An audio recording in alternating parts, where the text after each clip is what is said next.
For National Nurses Week, Fortis is honoring the millions of nursing professionals in our community, caring for loved ones. More so today, the need for nurses is vital, and Fortis College and Institutes recruits people like you to train to become a nurse. Do you want to be a nurse? Start your essential career in nursing with a Fortis education. Just visit fortis.edu to learn about hybrid instruction and online enrollment. Then talk to Fortis by dialing pound 250, keyword nursing school.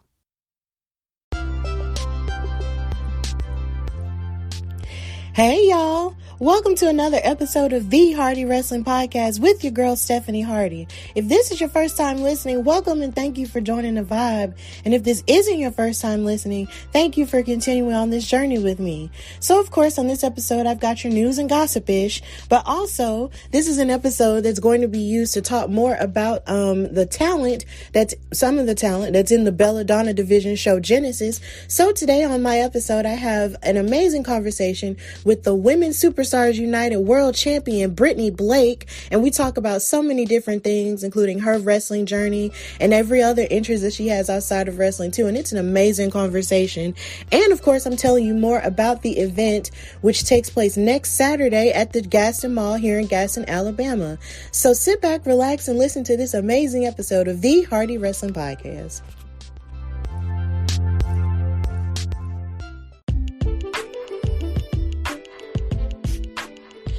All right, so I've got your news and gossip-ish here, and there's some pretty cool stuff going on in the news this week. It was relatively chill this week, not a whole lot of anger, except for maybe one specific person, but of course I'm going to talk about that later. So first on the docket, we have the Vince McMahon TV project that's in the works. So it was revealed that a studio called Filmmaker Studio sent out a casting call for a new television show focused on Vince McMahon, the WWE chairman. And according to WrestlingInc.com's Mark Middleton, the working title of the project is No Chance, the Vince McMahon Story and the Rise of the New Wrestling World Order. And it will be directed by Joseph Kruger. I think it's funny because I like the first title better because it makes reference to his theme song, which is so iconic, at this point. Because when you hear no chance, that's when you know Vince McMahon is coming out. So I think that's really cool. Team Virgo. So the article also said that the casting call is asking only for interested parties to audition as the host of the show, and the other details regarding the show and its format are relatively sparse. And it's not a movie, but it's a review retrospective that will dig deep in learning not only about Vince McMahon's adversaries, but how he outsmarted them all in associating USA Pro Wrestling with the World Wrestling Federation. And the project, may be a documentary or a documentary series that's focused on him purchasing WWE from his dad in 1982 and bringing it from a Northeastern regional promotion to a national and international power in sports entertainment. So it looks like they're going to talk about his, initial rise, to becoming the promoter and the chairman that we know him as today. And I'm really interested in hearing this because I feel like there's so many stories that you hear about Vince McMahon all the time. And I'm wondering if the McMahon family actually okayed for this to happen, because something that I do find that happens a whole lot, even when people or certain celebrities pass away, you have so many people, who will authorize, a documentary or authorize a movie to be made, but then the family itself or the estate itself doesn't say it's okay. So I'm wondering if the family has okayed this. So I mean, either way, it sounds interesting, but I would feel a little bit more comfortable in knowing that maybe the family said, oh, well, we're okay with this, go ahead, tell this story, because Vince McMahon would be giving them the stories because he's, of course, is alive and of the right mind, as far as we know. So I think that would be cool to see, because I do want to know, what his journeys were, because there's so many things that I've heard, about him rising from various hardships and everything to becoming who he is now. So that would be cool.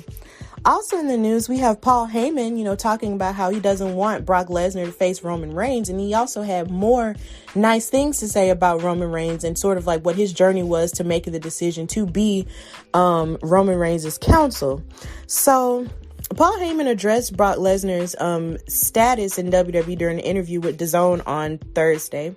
So when he was asked about the possibility of his former client returning to face his current client, Universal Champion Roman Reigns, he said, if Brock Lesnar were to return, as a hypothetical, Brock Lesnar does what Brock Lesnar wants to do. How can you be cognizant of the fact that Brock Lesnar does not want to challenge Roman Reigns for the Universal Championship, or at least not yet, is because he hasn't done it. Because if Brock Lesnar wanted to do it, it would have happened already. And it hasn't happened already because he doesn't want to. So, given what it looks like Paul Heyman is basically saying that if Brock Lesnar wanted to challenge him, he would have already done it by now. Which is true, because something that a lot of wrestling fans sort of expect is that Brock Lesnar, will pop up during like a Big Four pay-per-view. And in the past couple of months, we've had so many of our Big Four pay-per-views pass by and there was no Brock Lesnar sighting at all. Like, you thought he was going to pop up at like Survivor Series. You thought he could have popped up at SummerSlam last year. And he definitely didn't pop up during WrestleMania season this year either to try to start some mess, or even beforehand, because usually they use him to sort of pull in the casual fan demographic to sort of do that for WrestleMania, but he hasn't. So I actually think it's for the best, because in turn you're creating more opportunity for Paul Heyman to sort of do everything he can with Roman Reigns as the big bad of the WWE division. And not the WWE division, but the company itself, because it's just like, really, like, Roman Reigns, he's just on a whole new level, and he's, doing this star-making performance as the tribal chief and as the head of the table. So I almost feel like Brock Lesnar coming back would sort of ruin that, well, not ruin it, but just sort of put a damper on Roman Reigns being, this big bad here. So I keep talking about him like he's, a super villain in Marvel. Like, I did watch Age of Ultron last night, though, and saw Thanos. So that's kind of what I think of when I see Roman Reigns. He's WWE's Thanos. So, yeah, so that was interesting. Plus, Paul Heyman also had more to say about his reluctance to manage after Brock Lesnar's run. So he said that he could not begin to convey how reluctant he was to ever do anything in this industry after the 8 or 18 years that I put in with Brock Lesnar. He told Justin Barrasso of Sports Illustrated this. He said, look at our accomplishments: a 500-day run as champion, multiple world championships, the single biggest, most historic victory in sports entertainment history in conquering of the streak. There was very little chance of me ever returning on screen. But then, he said, when the opportunity came to serve as Roman Reigns' special counsel, he realized it was another different chance at chasing greatness. So he was quoted as saying, for me to pursue, in front of the camera, life after Brock Lesnar, the only lure that could seduce me to even attempting such an impossible goal was to do it with someone who would live their life in the pursuit of achieving that impossibility.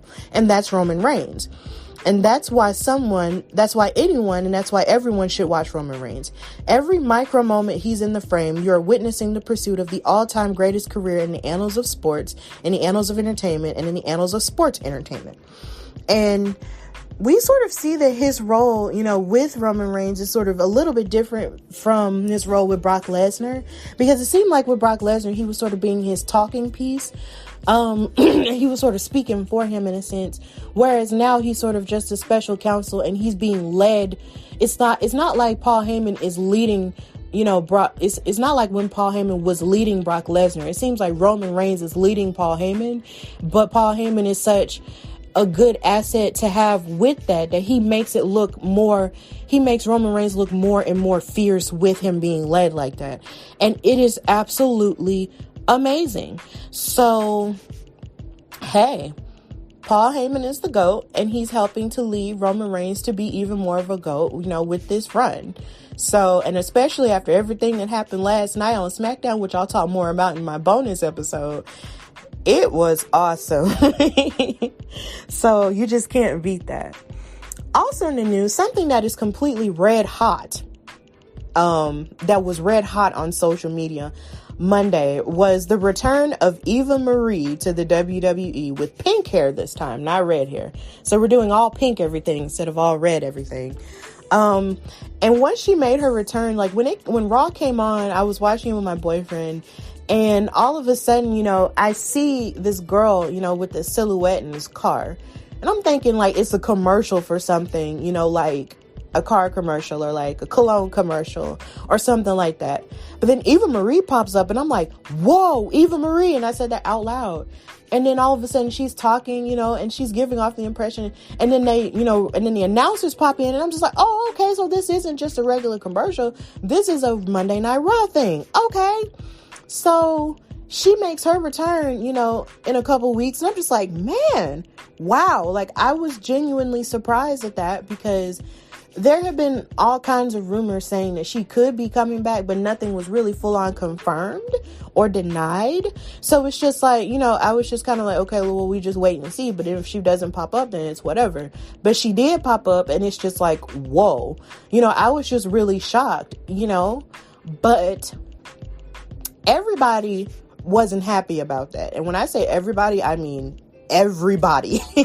Like, I was live tweeting and I was just like, oh, people are pissed. People are pissed.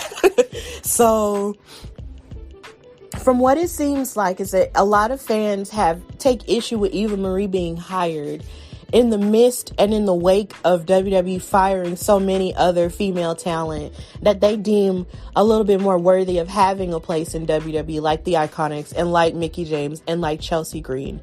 And they're not completely wrong, because when you have all of those talented women who were offering something, you know, a little bit different, it's like, you know, why would you, you know, take all of these talented women away and then seemingly put on a woman who never really wrestled a match in WWE when she was there the first time? She didn't, because she was sort of in that middle ground between them transitioning out of the Diva era into the Women's Evolution era. So everything that she did was to garner heat. And that's smart, you know, because when you're creating a show, you want, you know, your baby face, you want your faces, but then you also want your heels too. And Eva Marie definitely was a beautiful woman who never really did, you know, fight. And then before she really had a chance to try to, you know, do more, you know, with her fighting, you know, she left the company or they released her or whatever. And now she's back and a lot of people are wondering what she's going to do. Now, I did read some reports saying that she had been training at the Performance Center, you know, to, you know, get a little bit better over the past couple of months. So, of course, you know, as she does, you know, transition into the women's division on Raw, we'll see more of what she has been doing. But a lot of people were just really mad and did not want to see her there. So, and one of the people who did react to it on social media was Mickie James. And she was discussing the topic on an appearance on Renee Young's podcast called Oral Sessions. And she said, honestly, I think it's incredible that she's been able to step away and still remain relevant, rebrand herself, and almost excel outside. Not everybody does that. I don't think her wrestling ability was ever her strength.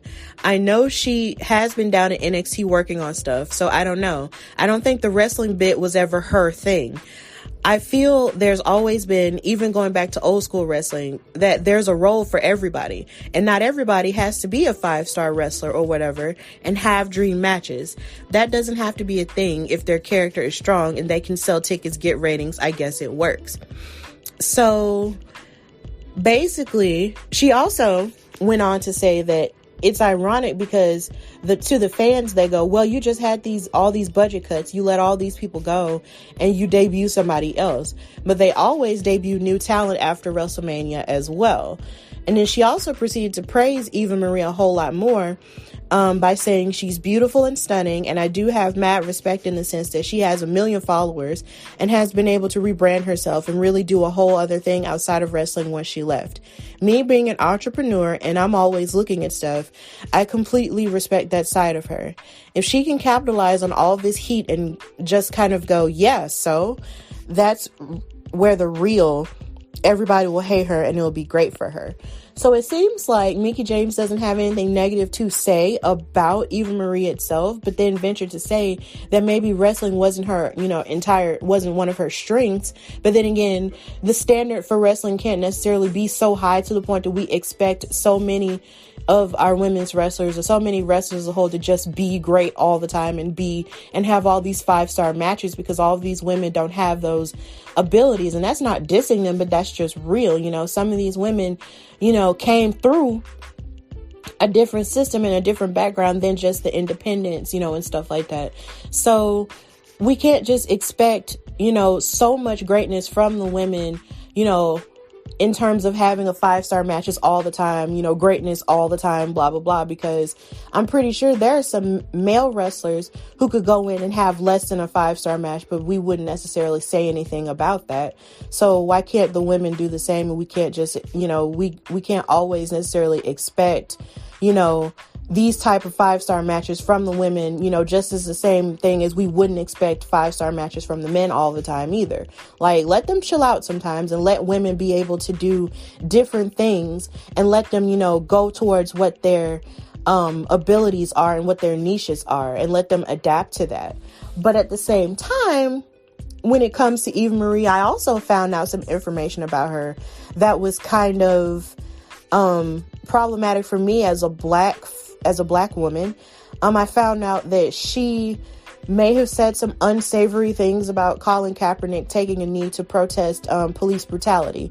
And that, of course, makes me feel some type of way, because I'm just like, ma'am, like, what's the issue with that? Like, why is that a problem for you? I mean, it was just it was a whole lot to deal with in terms of social media. And I'm just like, it sort of makes me look at her in a whole new way, because at first I was just sort of looking at her as an athlete, but now I'm looking at her as a woman and as a person like, oh, so you don't think that, this protesting was necessary? Okay, ma'am. But that's all I'm going to say about that, because I won't go into that any more than I already have. Also, finally in the news, we have Guardians of the Galaxy Volume 3 probably being the last time we'll see Dave Bautista's role as Drax. So Bautista told Digital Spy in an interview that Guardians of the Galaxy Volume 3, which is a Marvel movie that's set to come out within the next few years, because they did do a whole release and a whole trailer going over all the movies and series that's set to be released within the next couple of years. Oh my God, it's amazing. So that movie is part of that, is a part of that cluster of movies. And he said that Drax the Destroyer might be the last time we see him in Volume 3. He stayed quiet. Bautista has stayed quiet on what the plot details are, but he has yet to see what the latest script contains. And he's stated as saying, I don't know what the script of the third movie is, to be honest with you. There was a script years ago that obviously is going to have to change, because the whole direction of the Marvel universe has changed. But then he also said that there were talks for a while about a Drax and Mantis film. And it was really because it was James Gunn's idea. He really wanted to do a Drax and Mantis film. He laid it out to me. I thought it was such a brilliant idea, but I haven't heard any follow-up from the studio. I don't think they're very interested, or it doesn't fit into the way they've mapped out. But other than that, no. I mean, as far as my obligations, I've got Guardians 3, and that's probably going to be the end of Drax. So, but then they also asked him if it was possible they would be for a TV series, but then he said there's not a chance that he would reprise the role in that format for a TV show. So a part of me is a little bit sad that after Volume 3, that would be it, because Drax's character is so funny. Like, he's super funny. And I actually need to go back and actually watch all of the rest of the movies, just to basically remind myself of how funny, Drax was and is, because I know when I went to see Infinity War, like, his whole "why is Gamora" thing just made me laugh so hard that I couldn't even breathe. But I don't talk about that movie that much, because that was a very traumatizing experience. But Bautista is, a pretty wanted man in terms of action movies. So I'm pretty sure he'll have other stuff to do in terms of, being an action star. So I'm not necessarily worried about him, falling off or whatever once he does leave the Marvel Cinematic Universe. But sometimes, the Marvel Cinematic Universe can be very all-encompassing. So we'll see how that goes. Plus, I'm also waiting for him to get put into the Hall of Fame when there's an audience there, because he was supposed to go in this year, but it didn't happen. So, anytime there's more Batista, you can't go wrong with that. So that's it for news and gossipish. And now we're going to go into my amazing talk with Brittany Blake.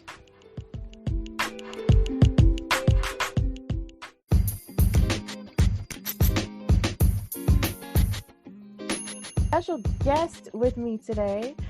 She is the reigning WSU world champion, and I get to be on the same show as her next weekend at the BellaDonna Division Genesis. This is Brittany Blake. Brittany, how are you, my dear? I'm good. Thank you so much for having me today. All right, so I'm going to start the interview by asking the question I ask all of my guests, and that's, when did you fall in love with wrestling? I don't know the exact date. It was definitely like Attitude Era timing. I want to say between like 97, 98-ish. But basically, my dad used to put on wrestling when me and my brother were kids, and our parents were divorced, so he had us for Sundays and Mondays. Mm-hmm. So we were always either watching wrestling on Sunday nights or Monday nights, and we kind of fell in love with it back then. But for me, the moment I fell in love with it was the day that Lita debuted. That was the moment I was like, I want to do this.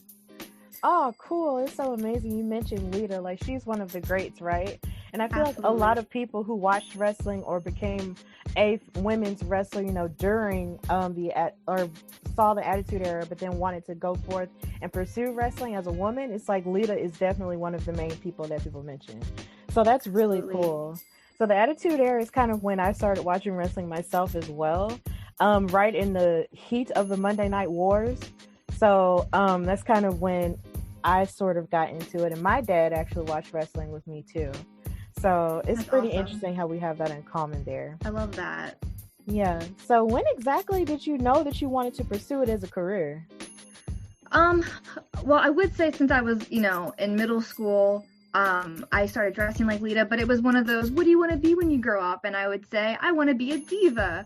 But I didn't really pursue it until quite a few years later. I lived under a rock.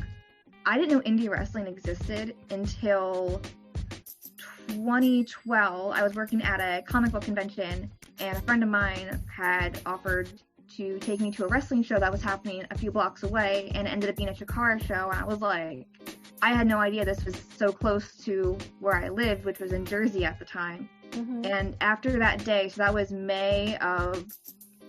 April or May of 2012, and I started looking into wrestling schools. I started saving up, and I started training a couple months later. So it was that show, and ironically, I actually met Lita that day. So I was working at the convention, I was on my break, and I went over to her table, and I introduced myself, and I met her. I got a picture with her, and I met her, I met Paul Bearer, and then I went to my first indie show, and then I fell in love with indie wrestling like that same day. It was a very good day for wrestling for me. Oh, that's amazing that you met her too, like right on that day in which you started. And Paul Bearer? That's and really rare too. Yeah. Yeah, I watched a documentary about him that they did during the whole 30 Days of the Undertaker thing that they did on the network before it moved to Peacock. And I learned so much about him, and it's so funny. He's actually from Alabama. And and right around the time I was watching it, it was when I found out that he was a funeral director and stuff, which is, I was weirdly enough working at a cemetery office, while I was watching this. So it was just kind of amazing how with my podcast and me sort of getting into the wrestling business itself for right now, because I'm commentating next weekend, and then, watching him, do it while also working a regular job, was just kind of like, wow. It's like you never truly know what you have in common with certain people. But I think it's so great that you met Lita and was able to do that. I feel like that's almost like it was meant to be, and that was full circle for you. I feel the same way, and it's so crazy too, because a couple years ago, my fiance, he got to tag with her at an indie show. Aww. I was so jealous. So I was like watching them call their match, like, I want to be a part of this, but I will live vicariously through him. Oh, cool. So your partner's a wrestler as well? He is, yes. Amazing. I love loving wrestling. It's amazing. Me too. Okay. So how exactly did you pursue training once you decided to go all the way in on wrestling? Yeah, so I was looking into different schools in the area, and originally I was trying to find, because I didn't really know how wrestling schools worked. I didn't have an in, I didn't have anyone like saying, oh, you should go here, you should go there. So originally I was trying to find an all-girls school or something, so I didn't know I could train with guys. And I couldn't find that. At one point, I think I found it was like the old like Ring of Honor Sparkle something, and it was like it wasn't a real thing anymore. And then it came down to Chikara and CZW, and because I had gone to the Chikara show, I was like, oh, I'm gonna go here.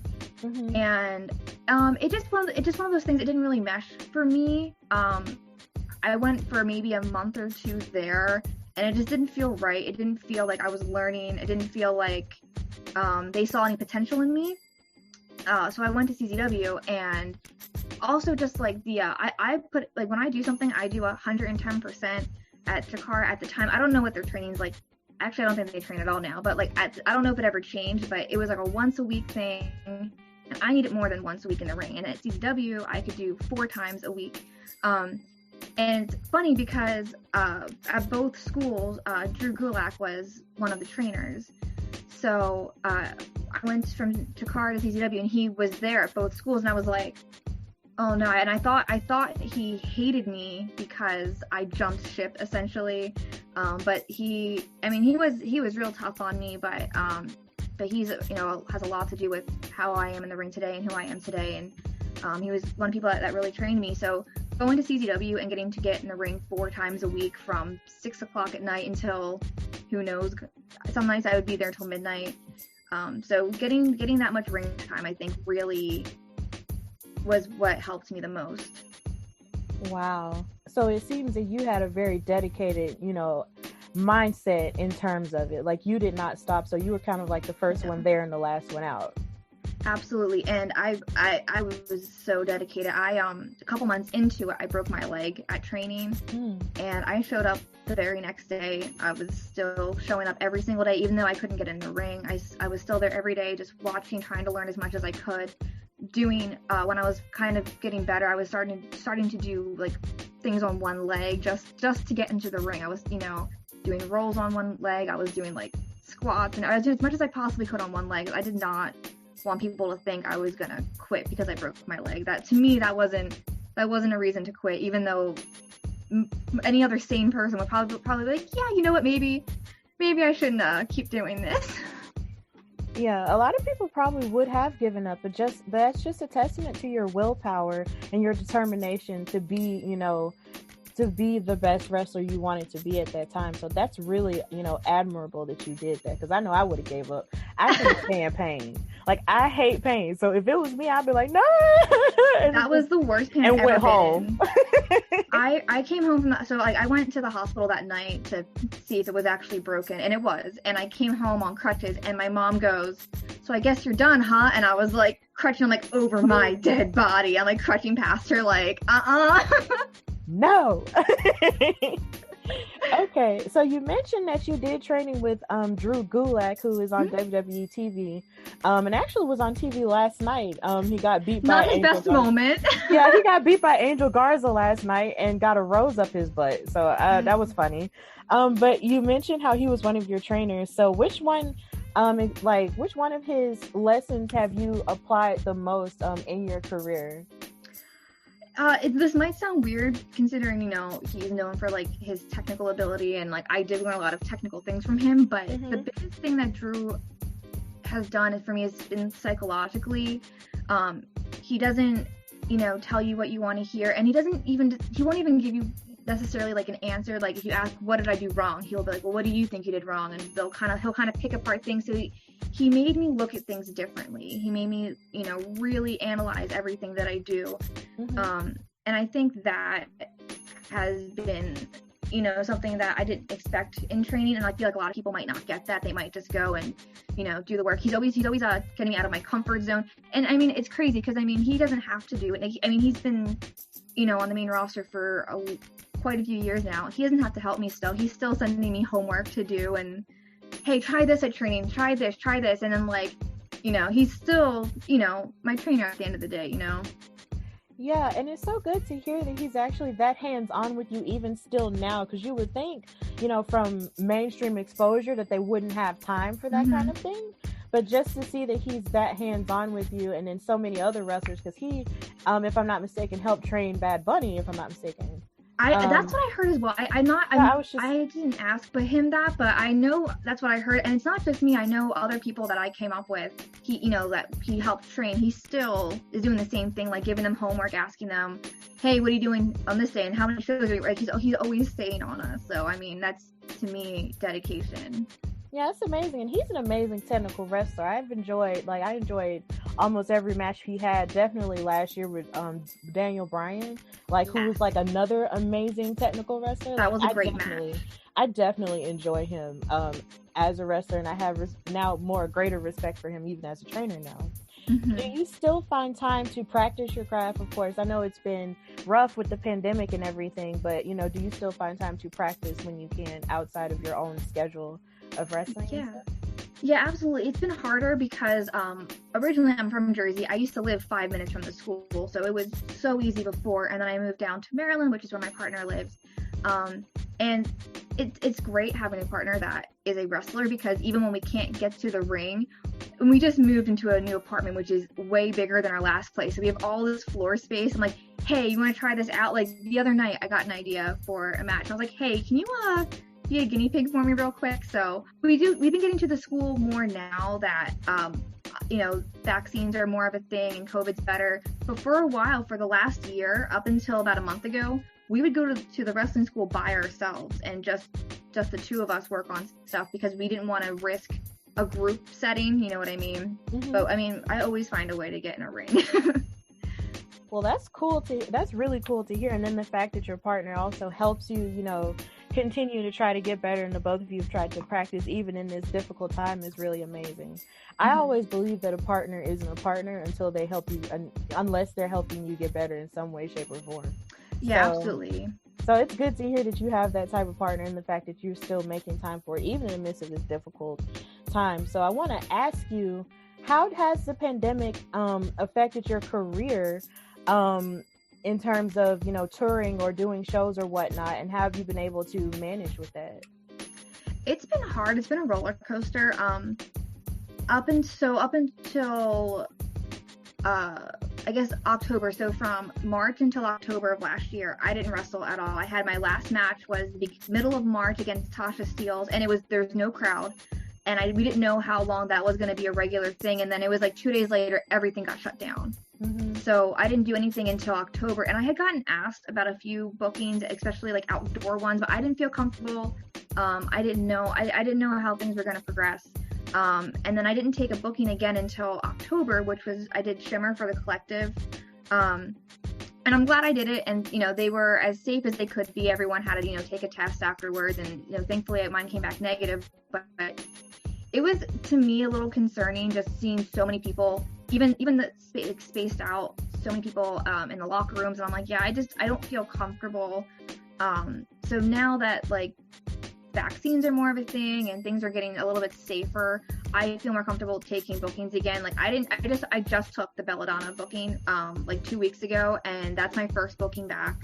So it's been hard, and it's been weird too, because when the pandemic happened, I kind of almost wanted to mentally check out and give myself a mental break from wrestling, because wrestling is tough, not just on your body, but mentally. It can be really hard sometimes. And I really took a long mental break when everything was happening. I didn't really want to be on social media that much. I really didn't want to connect with it, just because I needed a reset. So when I came back mentally, even though I wasn't back physically yet, it was still a weird transition, because everyone was still, going 110% on Twitter and Instagram. And I'm like, I needed that break. I needed that mental reset. Mm-hmm. But now I think, I've had plenty of time mentally, physically. I'm just itching to get back in. I imagine you would be, because it's just to go all this time not doing something that has been a part of you for so long, and for it to sort of just come to a stop all of a sudden had to be the scariest thing on the planet. And then you having to even slow down is even a good thing, because when we get on social media, and I can even speak to this as a podcaster, you see everybody else and all of your friends posting and doing stuff and getting stuff out there, and you feel like you're missing out. And it's just but you really have to take yourself out of it sometimes, because otherwise it will swallow you whole, and you won't have anything else left. And then you'll look up, and then, you feel like you've missed a whole lot in your own life outside of that. So I definitely commend you for that and for bouncing back with this show that's coming up, which we will get into a little bit later. So how has the culture of independent wrestling, treated you, as you've evolved? That's a question. It's been a roller coaster. I mean, especially my first, 2 years, all I did was, eat, breathe, sleep, wrestling. At the time, I didn't have a job. I was just doing training. I was going to college. So I was just so engulfed in it, and sometimes kind of blinded in ways. A lot of red flags you don't see until, you're more experienced. So it was kind of like a honeymoon phase in the beginning, and you couldn't see anything wrong, and then one day someone like rips off the Band-Aid and it's like, ooh, there's all this bad shit too. I don't know if I can curse on here, I'm sorry. No, it's okay. But there's all this bad stuff too. So then it kind of became a way of like navigating the drama and trying to weed out the good people from the bad people, from the toxic people, people who are just trying to use you. And so it became like a honeymoon phase into like more of a learning phase. And again, having a partner, my fiance's been in the business 15 or if not longer years. So, I mean, having someone genuinely look out for me, that's a plus too. And having someone, saying, hey, watch out for that red flag. And hey, just be careful with this, it helps having someone do that. So I feel like, and I've been more selective with like certain bookings and like try not to get taken advantage of. So that's another thing I've tried to navigate over the years. So I'm at the point now where it's like a quality over quantity point in wrestling, because before I would just jump at every little opportunity, like, yeah, I'll do this and this and this, and then it's like you're getting taken advantage of. So I feel like right before the pandemic, I was in a good place. I was taking bookings I genuinely wanted to do. I was working in really good places. So I think I'm going to continue that once wrestling starts up again. The bookings I'm taking are places I genuinely want to work with, women I really want to work with. So I think right now we're just going back to that path of like, quality over quantity. That's a really good evolution there. It's sort of like you started off, as with people, when you start off with a thing, you think it's the most amazing thing in the world, and then something, pops up to sort of make you realize, okay, to sort of test you, to make you see, to make you think about whether or not this is really, for you, or if you can take the hard times. And it seems like you have a good mind and you have a sense of discernment in knowing what you do and what you don't necessarily want to do. Because a lot of people, because I know I've been told a lot of times that there are some people in the business who can mean you really good, but then there are also, you have to watch out for those who, have a little bit of a front, but then deep down inside they could, have ulterior motives. So it's good to hear that you've actually, navigated that. And also in terms of, independent wrestling, have you developed a fan base? Because I love hearing about wrestlers and the type of fans that they've, experienced. So have you had a fan base you're building? Yeah. I mean, there's always going to be the weirdos that are, asking super inappropriate questions. I feel like that just comes with the territory. But the people that I consider like my core fan base are just like nerds who love wrestling. Because before wrestling, I was a cosplayer. So some of them kind of followed me into the wrestling realm. So my favorite fans are the ones I can kind of like nerd out with too. We can talk about wrestling, we can talk about video games, anime. So that's really fun. My favorite thing ever is doing cosplay wrestling. And those are like the best fans because they love everything you do.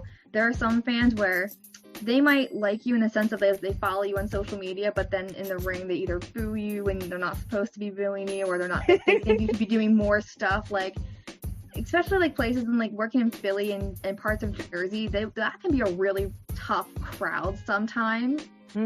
So places like doing cosplay wrestling, they're the nicest, easiest crowd. They cheer everything. Everything is like they saw wrestling for the first time. So those are my favorite fans. But as a whole, like I love my fan base. They're super supportive, and I love being nerdy with people. So you mentioned cosplay wrestling. Is that like a different type of wrestling where you dress up as different characters or something like that? Like it's like a combination of the two? Yeah, so everyone's trained and everything. It's not like a bunch of backyard. At least the two places I work. I'm sure there are some backyarders, but there's two places in particular I've worked. One is actually called Cosplay Pro Wrestling, and they're a lot of the local guys in like the Maryland, New Jersey, Pennsylvania area. And I love working. It's just so much fun. Like, we've worked for Anime Next, we've done CPAC, we've done too many games. There's a bunch of like that northeast area conventions that they work, and then there's another company called FSCW, and they work with a lot of like the super cons and everything. And I feel like they have kind of more of a higher budget, because they'll bring in like names from the convention and everything. Mm-hmm. So I mean, both are so fun. Like I don't think I have a preference. Like it's all cosplay wrestling to me. But yeah, basically you dress up as a character. I've been Sailor Jupiter. I've been Blake from Ruby. I've been Android 18, Wii Fit Trainer. I've been a ton of characters, and sometimes I'll do multiple characters on one show. Mm-hmm. I love it. It's my favorite thing ever. That is so cool, because I know when I watch wrestling on television, like I absolutely love it when people get their gear made to look like a specific character, or to make it look like a cartoon character or something like that. Like I'll never forget how Alexa Bliss came out and she had Buzz Lightyear gear. And that was just the cutest thing to me, because I love Disney and she does too. So it's just kind of like, and then you have Johnny Gargano and Candice LeRae, you know, they'll come out as different characters. One time he was Iron Man, another time he was Wolverine. Like I just love stuff like that. So just to know that there's wrestling federations that have cosplay in it too, that's amazing. They're fun. Yeah, I've only done cosplay maybe twice. Like I was Captain Marvel for a Comic-Con here in Alabama once. You would be such a good Captain Marvel too. Oh really? Oh, that makes me feel so good inside. Thank you. You're welcome. Oh man. But yeah, and then I was Wonder Woman 1984 with a golden suit for Halloween last year. Awesome. So that was fun. That was so much fun. Yeah, oh my gosh. So you mentioned behind the scenes when we had talked a little bit before that you had traveled internationally. So where's been some of your favorite places to wrestle and go outside the United States? So it's a weird thing. So I wrestled in Canada, and I actually really like working in Canada. I've only really been in like the eastern part. I wasn't in Toronto. It was right outside Toronto. That was fun. And then it's funny because I've been to Japan. I haven't wrestled there, but I've wrestled for Stardom and Marvelous in the States. So I've worked for Japanese companies in the States, but I've been to Japan. So I mean, honestly, if I could wrestle in Japan, that's always been like my biggest dream, and like the top of my list is wrestling in Japan. And then I also would love to like wrestle in Europe, but like Japan is like top tier. But I always want to travel. Like I've always wanted to travel and wrestle across the whole world. But right now, I've only wrestled in the States and then in Canada. Okay. And it seems like Canada seems like one of those great wrestling nations to go to, because, you know, they have so many legends from there. So I can imagine their wrestling is like a huge deal up there. I've never been to Canada, but I would love to go at some point. It would be cool. It's really pretty up there. Mm-hmm. That's what I hear. Everyone's so nice. Yeah, that's what I hear. So maybe one day I'll get a chance to go. That'd be good. Yeah, so right now you are the reigning Women Superstars United World Champion, and I imagine that has to be a really good feeling. So, and you defeated Chris Statlander for that title? I did. Okay, so I was exposed to her via AEW. Okay. That was the first time I had ever seen her, so I thought that her character was really cool too in terms of how she wrestles. So what was it like, you know, going into that match and, you know, winning that championship, and how you able to basically, you know, keep it for that long? Yeah, there's so many layers to winning that title at that show in particular. Working with Chris was so much fun. I've been looking forward to working with her for so long at that point. There were a couple other like WSU shows that we kept missing each other. It was, I couldn't be at a show and then she couldn't be at a show. We kept missing each other. And I was like, man, I really want to work with her. We're so different in like characters and personality and size. Like I can do a bunch of my high flying stuff, and you know, she would be able to base for everything. So for me, I came from CZW, and my first time in a ring was at WSU. It was a battle royal in 2013. And it's funny too, because I used to travel on the road a lot, and back when Lufisto was the women's champion, they had gotten a new belt, and I was the one carrying that new belt to, like, you know, while we were traveling. So I was technically the first woman to hold that belt.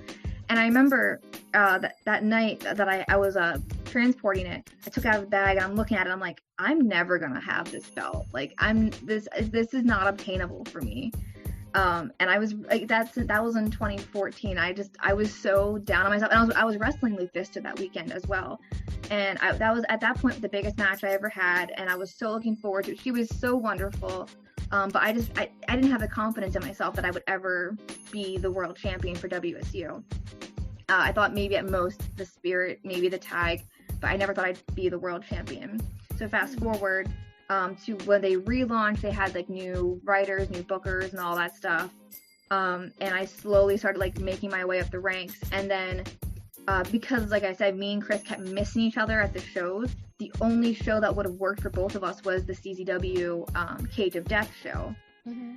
And so obviously I'm from CZW, so that was cool. And I actually made when I had debuted for CZW way back when, it was at Cage of Death. So to me, the whole thing felt full circle. I won, the WSU World Championship at Cage of Death, where I made my CZW debut a few years before. So the whole thing felt very like full circle to me. It was very emotional.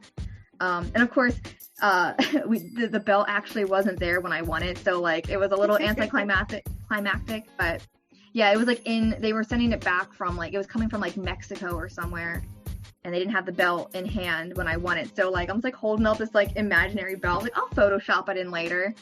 It's fine.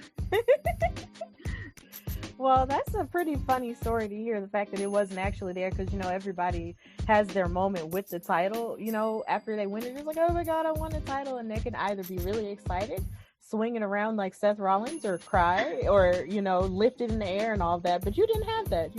You had to wait.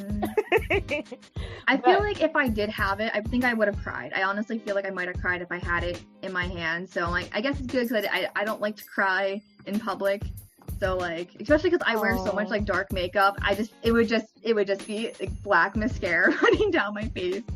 Yeah. See, I just love watching people win titles. Like, that's one of my, I didn't realize that was something I really loved until I watched Paige win the Divas title.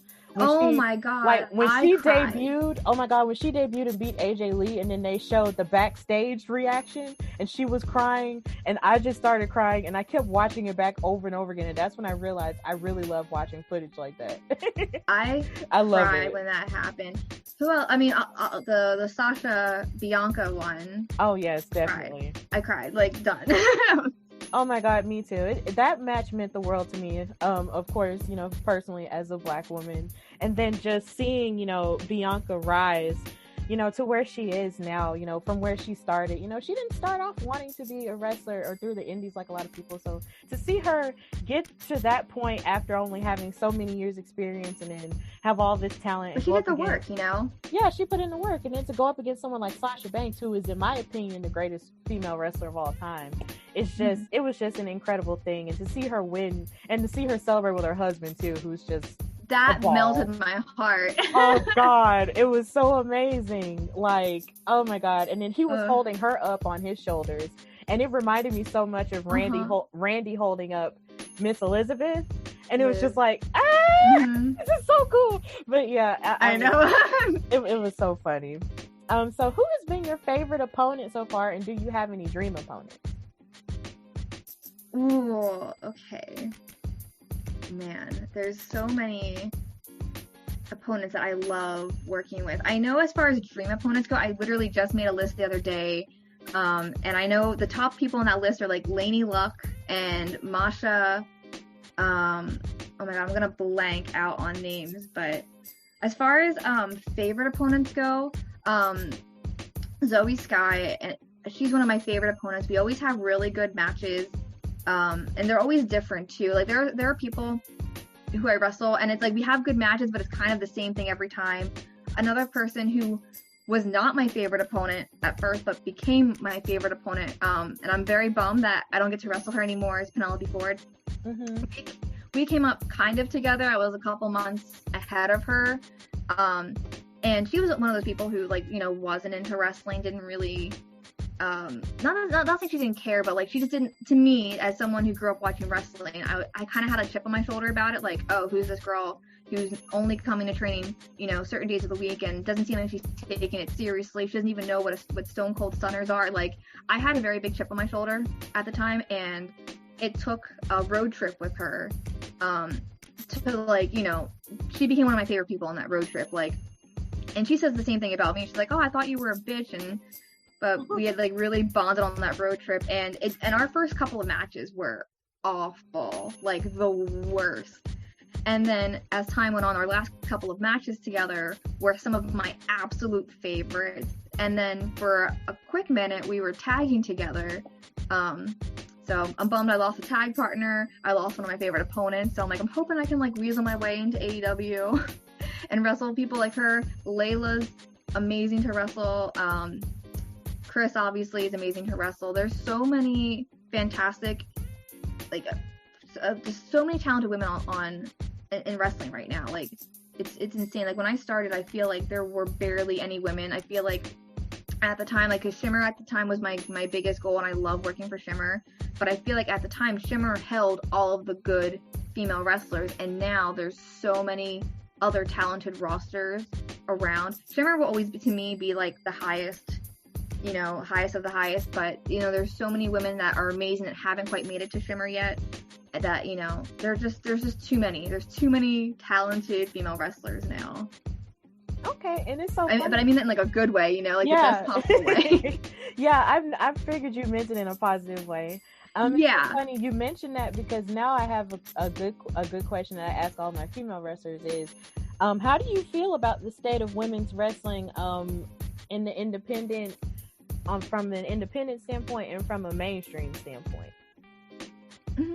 So as a mainstream standpoint, I remember sitting on my couch when the whole, like, women's evolution thing happened, because when I started training, I was kind of told that, like, there's maybe 5 of you in the tri-state northeast area. You're probably going to work the same people. You're probably going to have 5-minute matches. That's with your entrances. Like, they kind of set the bar for us very low. Mm-hmm. So indie-wise, you know, and even mainstream-wise, you kind of saw the same thing. The women were getting, like, minute-long matches. And, you know, so it was kind of mirroring each other in a way. And then I feel like the indie scene kind of picked up, and they were doing more women's matches. They were doing intergender stuff. And then as that picked up, I feel like the mainstream started to kind of follow that as well. So I just see it getting better and better. And I'm so glad there's so many more women's promotions. I'm so glad that shows are having more than just one, like, women's, like, you know, bathroom break match. Now women are getting, you know, matches that are just as long as the guys, if not longer, or they're getting intergender matches. There's a show I'm doing the weekend after BellaDonna, Pro Wrestling After Dark, and I believe there's 2 women's matches and an intergender match on the card. Like, they try to keep their card pretty split down the middle, and I really appreciate that we're not just a sideshow attraction anymore. Same with, like, tag team wrestling. I don't think there should be just one on the show. It shouldn't be attraction matches. I like that everything's getting, you know, its equality. Okay. And then you mentioned, well, we did mention earlier, how you're going to be participating in the Genesis show held by the BellaDonna Division next weekend, and I am so excited for that, so I can see you in action for the very first time. So, what has been your preparation going into your match, going up against Trixie? Yeah, so like I said before, I mean, this is even before I knew I was going to be wrestling for BellaDonna. I've been going to the wrestling school more. I've been trying to, you know, just work on my older moves and kind of making sure there's no ring rust on anything. So first, I always want to straighten up and clean up what I already do before I try to move on to something else. So I have been working on some new stuff, but a lot of it's been, you know, trying to work about, like, my ring cardio and getting some ring rust off.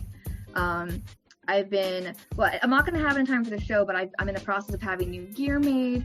So I'm just really excited to kind of, like, not recreate myself, but just kind of, like, upgrade myself a bit. So, you know, I've definitely been prepping for that match, but I'm prepping as a whole for, you know, all the matches I have coming up now. Okay, and had you ever faced Trixie before? Nope. No, this will be first. This will be a first time. I love first time matches because I love seeing what other people can bring to the table. Mm-hmm. And it's crazy because my next couple of matches I have are all first time matches. So I'm just really excited to get in there and work with new people. Well, I'm so excited for you, and I just cannot wait to see you and talk about how awesome you are at the table and everything. That's going to be really cool. And it's so funny, you're saying there's a lot of similarities we have. It's like you saying this is going to be your first few matches back. This is going to be my first time commentating ever. So That's awesome. This is going to be a fun first time thing, but I'm really excited for it. You're going to kill it. You're going to do so well. Oh, thank you so much. All right. So who inspires you the most as an athlete? Ooh, it's interesting because I really didn't watch. I played sports in like middle school. I played basketball and stuff, but I never really idolized any athletes per se, other than professional wrestlers. Mm-hmm. Like I said before, Lita was a big inspiration. As far as wrestlers go, I was a big Eddie Guerrero fan. I was a big Hardy Boys, Edge and Christian fan. And then as, time progressed, like I became really big into AJ Lee when I started wrestling. So like all of my athletes that I look up to are all wrestlers. Before that, the only athletes I looked up to were figure skaters, because I was really into figure skating when I was younger, and that's and I could never I could never. I'm not that coordinated. Yeah, that's cool. You have a lot of good favorites in terms of like Eddie Guerrero. He's definitely one of my favorites. And then you mentioned AJ Lee too. Like she was definitely one of my favorites as well. I think it's like in thinking about AJ Lee, like right now, and how she was known as the geek goddess, I can't help but feel like, she sort of opened the door for a lot of women or just wrestlers, who are male or female, to sort of be open with the things that they like that are sort of looked at as nerdy or whatever. So I definitely like loved and appreciated her. Another reason I love AJ Lee is because when I was a kid and I was like, I want to be a diva when I grow up. I haven't grown since the 6th grade. I've been waiting for my growth spurt since I was 11, and it never came. So everyone's like, oh, you're not going to be big enough to be a wrestler. Like, you're not going to be big enough to be a diva. And I really held on to that for a long time. And then when I started watching wrestling again, because I feel like I took a break from watching wrestling for a few years. I lost my interest in it. When I started watching it again, I saw AJ Lee, and AJ Lee is essentially the same size as me. So it was really cool seeing a petite, nerdy girl with such athleticism and charisma. And I was like, I can do this. Like, I can be that. And then finding out later on, after I started training, that she used to wrestle for WSU and she was a former WC champion. So that made it even cooler to me, that I felt like this like weird invisible bond with her, even though I've never talked to her. I've met her once, but like I never said anything. It was just like shaking her head, hi, I'm Brittany, and then like I scurried off because I was shy. But aww. I feel like there's an invisible bond with her, even though we've never had a conversation. See, that's funny because the first time I saw AJ Lee, it's like there was this point where her and Caitlyn were always getting beat up by Natalya and Beth Phoenix, and that used to make me sad a little bit because I was like, man, like, are they gonna win? Like, please win. And then it's like she evolved into this, amazing character and became, and basically, she basically became the prerequisite, to the women's, evolution on mainstream television, as we know it. Absolutely. And then I also hated her. She definitely has. And then I hated her too. You hated her? My boyfriend had a crush on her. That's why. That's all. He had a crush on her in the beginning of our relationship. It's okay. I can joke about it now, but back then I was just like, come on. But it was only because he had a crush on her, and it's just like, really. But other than that. It's a funny thing. It's not like I hated her as a wrestler. She was great as a wrestler and as a character, but when he had a crush on her, I was like, no. But either way. You're like, excuse me? Right. I'm trying to find this picture. That's all. Nothing serious. I'm trying to find this picture for you so you can see. I don't know if you'll be able to see it here, but because I cosplay, and one of my first cosplays when I started wrestling was AJ Lee. Oh my god, you look just like her. That's cool. And it's funny too, she ended up sharing that on her Twitter, and I was like, Senpai noticed me. Oh, that is so cool. Oh, that's amazing. And then those Converse too. You cannot go wrong with Chuck Taylors. I have so many pair. It's true. I remember one time I saw her wrestle. She actually had on a pair of Converse that I actually owned myself. and I flipped out. I was like, oh my gosh, Really? yeah. And it was the first pair of Converse my boyfriend ever bought me too, because he has a pair for Joker, and he bought me the Harley Quinn pair, and they were kind of like purple, and it was purple and black and red and black, and that was mine. And then she had them on, I think when Dolph Ziggler cashed in on Alberto Del Rio's, when she had them on, and I was like, those are my shoes. I freaked out. Oh, it was so funny. That's awesome. Yes. So I guess now the best question to ask you is, what does the future hold for Brittany Blake? I feel like it's still too soon to tell, but currently I know I have, like I said, we have a BellaDonna Division show coming up. I have another show in North Jersey for Pro Wrestling After Dark. I have a couple other things that haven't been like announced yet that are coming up too, but I feel like it's too soon to tell. I feel like everything's starting to open back up again, and I feel like opportunities are starting to like come to surface again. So I feel like this is going to be a good year for me. I'm hoping there's a lot more traveling this year because I have missed traveling.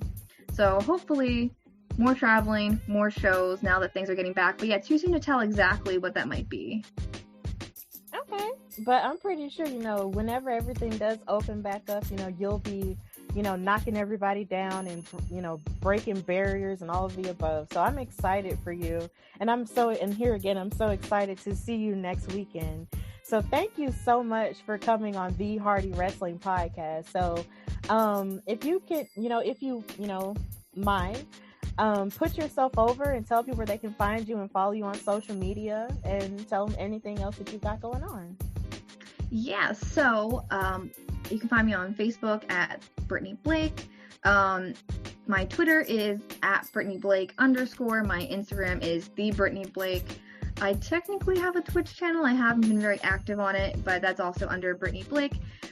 Basically, if you Google me, all of my social media should come up. But for the most part, I'm pretty active on Twitter and Instagram. Facebook, I'm working on it. I'm working on getting more social on there. But thank you so much for having me. I had a lot of fun talking. I don't do a lot of podcasts, so when I do, I get very chatty. Yeah, and that's okay because, I'm chatty too. So, when two chatty people get together, a great conversation happens. So yes, this was amazing, and I really enjoyed having you on here. I also have a bonus question, if I can ask you. Yeah. I saw you have a YouTube channel where you sort of, talk about a lot of the video games and stuff that you play. So what are your favorite video games? Hands down, my favorite video game is the Persona series. It's hard to rank them. I do think Persona 5 might be the best game out of all of them, but it's real close with Persona 3. So the Persona series is a favorite. The Danganronpa series is a favorite. I will always love Pokemon. I'm currently playing Pokemon Snap in the other room. And as far as games that are coming out, The World Ends With You has a new game coming out in June or July that I'm looking forward to. I like a lot of JRPGs. I like JRPGs and I like fighting games. Those are my two genres of choice. Mm-hmm. But yeah, hands down, Persona will always be my favorite. I don't know, well, probably can't see it, but I have all these shelves of Persona figures, and then Sailor Moon's up there, and all of my Marvel stuff is on that side. But yeah, I have a bad obsession with Persona. Yeah, that's funny because my boyfriend has an entire shelf of Sailor Moon stuff and Really? Sailor Moon figures, as well as Dragon Ball Z figures and pop dolls. It's so beautiful. And then he has a shelf for all of his Converse and everything. His room is so organized in comparison to mine, which is a hot mess of books and clothes and everything else. I'm kind of organized. I have some books over there. I have more books over there. My fiance actually built me a coffin for my shoes. Oh, wow. I'm gonna try to turn this around. I don't know if you can see, there's a coffin over there. That's amazing, and also that's really cool. Yeah, I love shoes. I have a bad shoe obsession. So See, I really don't necessarily love shoes, but I know you have to have them. But I do have there are cute shoes that I do see, but I barely buy clothes for myself sometimes. It takes a lot for me to buy new things for me. It's bad, but I can buy new things for everybody else though. It's crazy. Yeah, I definitely like to buy for other people, but I've actually gotten better about it with the pandemic because I used to always buy new clothes for myself, and I still do, but I feel like with the pandemic, because you're not leaving the house as much, it's harder to justify clothing purchases. So now that things are getting back to normal and I have places I can start wearing stuff again to, I might pick up that habit again, but I've been pretty okay with the my shopping issues. I just donated a bunch of clothes. I'm a hoarder. I hold on to everything. Like I said, I haven't grown since the 6th grade, and my fashion sense hasn't changed that much since then. So like I still have like my trip pants and my UFO pants from like 2003, 2004, just chilling in my closet. Yeah. See, at a certain point, I still have clothes from college, actually, from about 2014 that I probably need to get rid of. Then there are some that I won't get rid of because I bought them when I studied abroad, and I don't ever want to give those up because it makes me feel. Where did you study? I studied abroad in Ghana, West Africa, for a month, and those clothes and those dresses and all the stuff I bought over there doesn't fit me anymore. But I still have them because I just feel like, who really has, Right, where are you gonna find that again? You have to go back there. It? Right. So it's just like, I don't want to give that up. So I wouldn't. Yeah, so I still have it, and then it's like I went to Spain and I have a dress that I bought from there, but that still doesn't fit either. So it's just kind of like, I just don't have the heart to let that stuff go. That's when you just put everything into a vacuum seal bag and you just stuff it somewhere. That's what I started doing. I started vacuum sealing things I don't wear and I probably won't wear again, but I'm too like emotionally attached to get rid of them. Yeah, it's hard. But thank you again for coming on my show, Brittany Blake. And thank you for having me. Yes, this has been an amazing conversation. So this is the Hardy Wrestling Podcast. And if you want to follow Brittany Blake everywhere you want to follow her, where she said, please follow her and support anything that she's doing. And I look forward to seeing you next weekend, okay? I'll see you next weekend. Thank you so much. All right, you're welcome.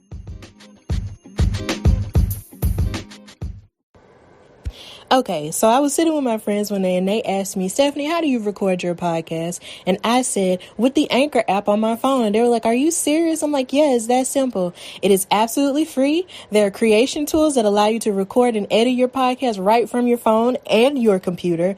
And it will distribute your podcast for you so it can be heard on Spotify, Apple Podcasts, Google Podcasts, and many more.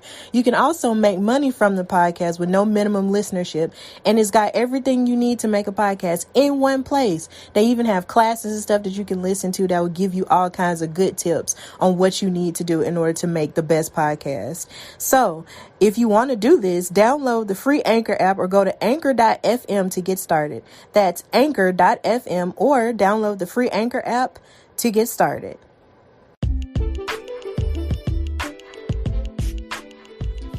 Okay, so since I had the amazing Casey Dillon on my show, and I want to thank her for coming on the Hardy Wrestling Podcast, I want to take this time to actually put over this event a whole lot more, and I'm going to be doing it within the coming weeks leading up to the event. So, the BellaDonna Division is one of the first all-female women's promotions in the South, and I'm so proud that it's taking place in my home state of Alabama. Whoop whoop, sweet home Alabama.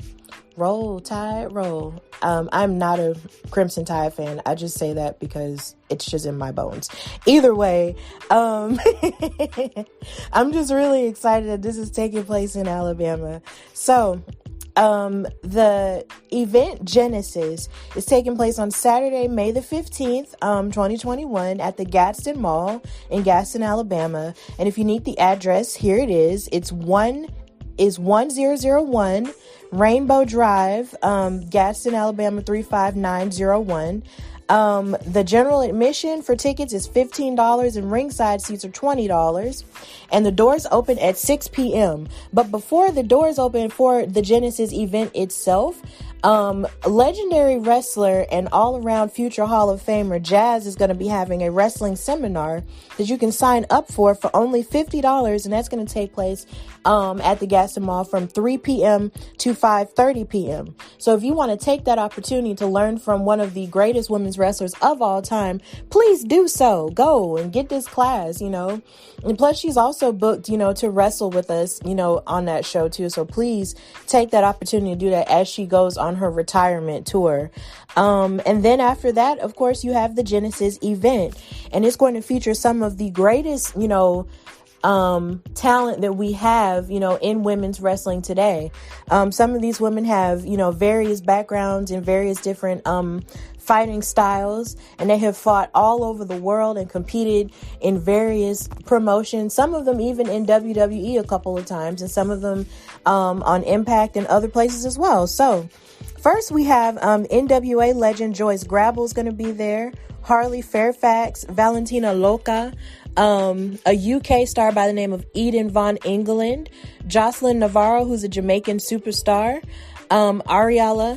Ariella Nix, Nina Monet, Gabby Ortiz, BB Ryan, Trixie, Shalance Royal, Heather Monroe, Rachel Ray Lynn, Brittany Blake, and the weapon of all destruction, the WOAD, is going to be there. And also, I'm going to be making my official debut as a commentator, and I'm going to be commentating alongside Brittany Hufflin. She is amazing, and we're going to try to, I'm going to try to keep up with her as much as I possibly can, because this is going to be my first time, so I'm really excited, to be a color commentator for this event. Women's wrestling has always been something I've been passionate about. So the idea that something like this, is happening in my home state and I get to be a part of it, just really moves me, and it'll always, touch me to no end. And hopefully, this can be the start of something new in my life. No High School Musical though. So, so we're going to tear it down and we're going to tear it up at Genesis, which is basically, the beginning of things. If you know anything, about, biblical knowledge, Genesis is translated to the beginning. And hopefully this can be the beginning of something great that can continue to happen in the state of Alabama, for women's wrestling. So I'm really excited this is happening. Again, this Genesis is taking place Saturday, May the 15th, 2021, with the doors opening at 6 p.m. And you can buy your tickets at this link that can be found on the Instagram page for the BellaDonna Division at BellaDonna Division, and on their Facebook page, which is the BellaDonna Division. And here's the link. It's https thebelladonnadivision.square.site. But you can find the link on their social media platforms. Please follow them on Instagram and on Facebook. And of course, I'm going to be posting about it on my social media handles as well. So with that in mind, please support women's wrestling. Even the wrestling that you may or may not know about, please support it. The wrestling that's going on in your hometown, please support it. And just, raise your voices for women's wrestling, because there is a revolution happening and it's only going to get greater from here. So please support us and please come out and support women's wrestling here in Alabama.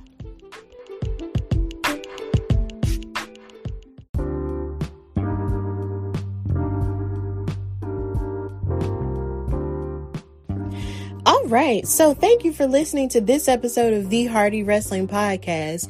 And I want to take this time to really absolutely thank Brittany Blake, for coming on my show. And I really hope you enjoyed our conversation that we had, because I definitely sure did. I love opening, my doors to all these people who I'm meeting for the very first time, and being able to talk to them about wrestling and talk to them about their careers and everything. So it means the world to me to be able to have, so many women from this show that I'm actually a part of, be on my show. And I'm just really pumped and excited for it. So, like the promo said, the show is not the promo, but the show is next weekend at the Gaston Mall. And, you can buy tickets, because I actually have the link to it on my Instagram and my Twitter page, on at Hardy Wrestling Podcast, and on Twitter at Hardy WrestlePod. Please buy your tickets. General admission, $15, ringside, $20. Please support women's wrestling in the South. I'm so excited. Please support me, because I'm commentating for the first time. It's going to be cool. It's going to be awesome. It's going to be great. Boom. boom, boom. So, if you want to listen to the Hardy Wrestling Podcast, you can listen to it on all platforms, on iHeartRadio, Apple Podcasts, Google Podcasts, Spotify, on my YouTube channel, Hardy Wrestling Podcast, and just anywhere you can get your podcast. Please listen to it, support it, like, share, subscribe, leave, comments and ratings and all of that. So, just to get the word out there about my show and to just continue to support it. I found out last night that I have over 2,000 plays, and I'm just really grateful that, people are actually even pressing play to listen to me. Like, I'm just really grateful, for all of you guys for supporting my show and listening to me talk about wrestling and all of that, because it's amazing to do, because I just really love this sport so very much. And what's amazing is it's like to be able to meet other people who love to talk about wrestling and actually want to, be on my show. It just means the absolute world to me. And the sky is the limit, and there's so much growth that, will happen and continue to happen. So I'm just really grateful, for the show growing as much as it has. And I, hope and pray it continues to grow. So I hope you're being your best self and you're staying safe and, living your best life, even though we're still, struggling with this panorama. And also still struggling with various things, but I just hope that you're still making the best out of whatever situations that you're going through. And even if you don't have any, direct situations right now, I just hope that you have the perseverance to, push through life and, be your best self and just be the light in the world, that's just so full of so many dark things. So with that in mind, I'm also releasing another episode this weekend featuring another talented woman by the name of the Weapon of all destruction, or in her case, the weapon of ass destruction, the Woad. I'm going to put that episode out either today or tomorrow, so please be on the lookout for that. But thank you for supporting the Hardy Wrestling Podcast. This is your girl, Stephanie Hardy, and until next time, bye y'all.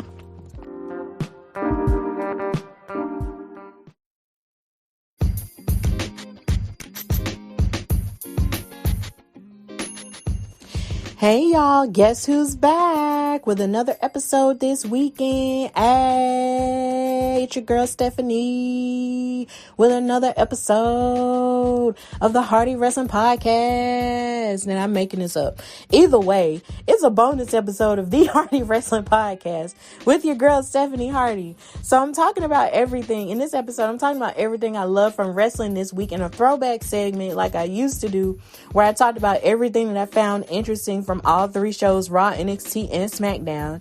Then I have a stellar interview with the thick-thighed, one-eyed wrestling warrior, the Woad. Like, this conversation is really good, and I hope you guys get into it. And then, of course, I have more information about the show next Saturday.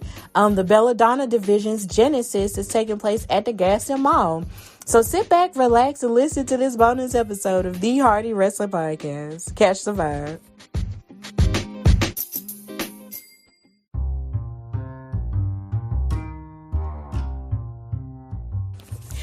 Okay, so in this segment, I'm going to do sort of like a throwback recap. So when I first started the Hardy Wrestling Podcast, I used to talk about everything I liked within the week in one thing, as opposed to separating it by show, by doing a recap on Raw, NXT, and SmackDown. So now I'm basically, to fit in with the whole throwback thing that SmackDown had going on last night, I'm going to do a throwback of all the things I actually enjoyed or the things that really intrigued me on all of the shows.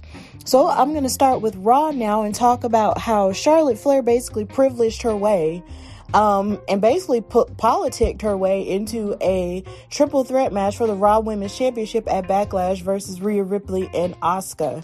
And she was talking to Sonya Deville here, basically, she kept saying, make it fair for Flair and all this other stuff. And she was just, shoehorning her way in. And I feel like there are a lot of fans online who were talking about how much WWE really just don't get that. We just don't want to see her, go for the title again or sort of, shoehorn herself in. But I think that's a part of the point.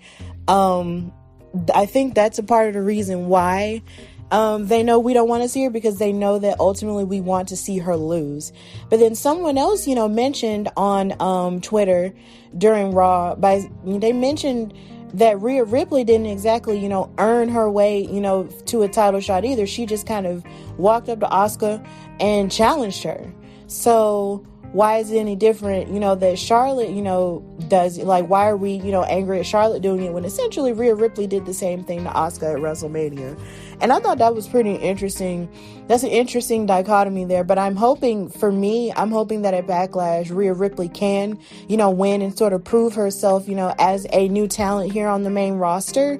And then there's the fact that her and Asuka, of course, have that history, from WrestleMania, but then her and Charlotte have an even more checkered past because Charlotte was the one who beat her for the NXT Women's title last year.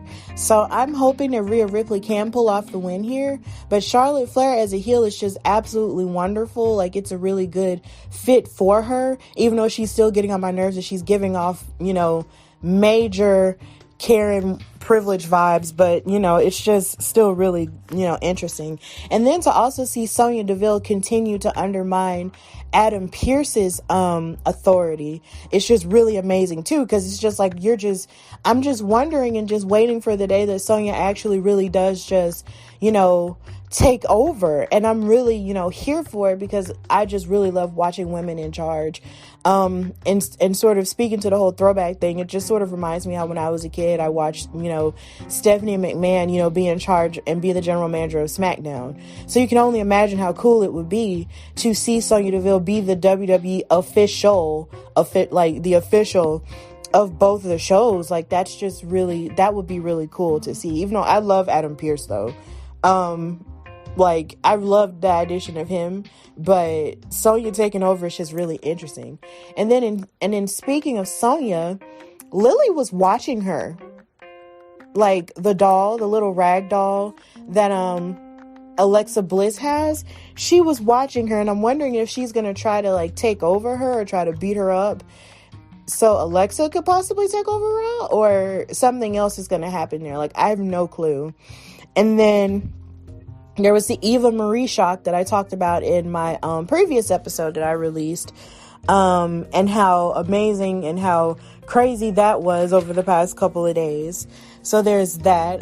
She's no longer Miss All Red Everything because now she has pink and or purple hair. I don't know. Sometimes I think I'm a little bit colorblind, but that's pretty much some of the things I liked in terms of the girls. But then there's one more thing I liked in terms of the girls, was that Naomi and Lana were visibly angry and frustrated backstage with how they lost the women's tag team championship match they had against Nia and Shayna due to interference involving Reginald.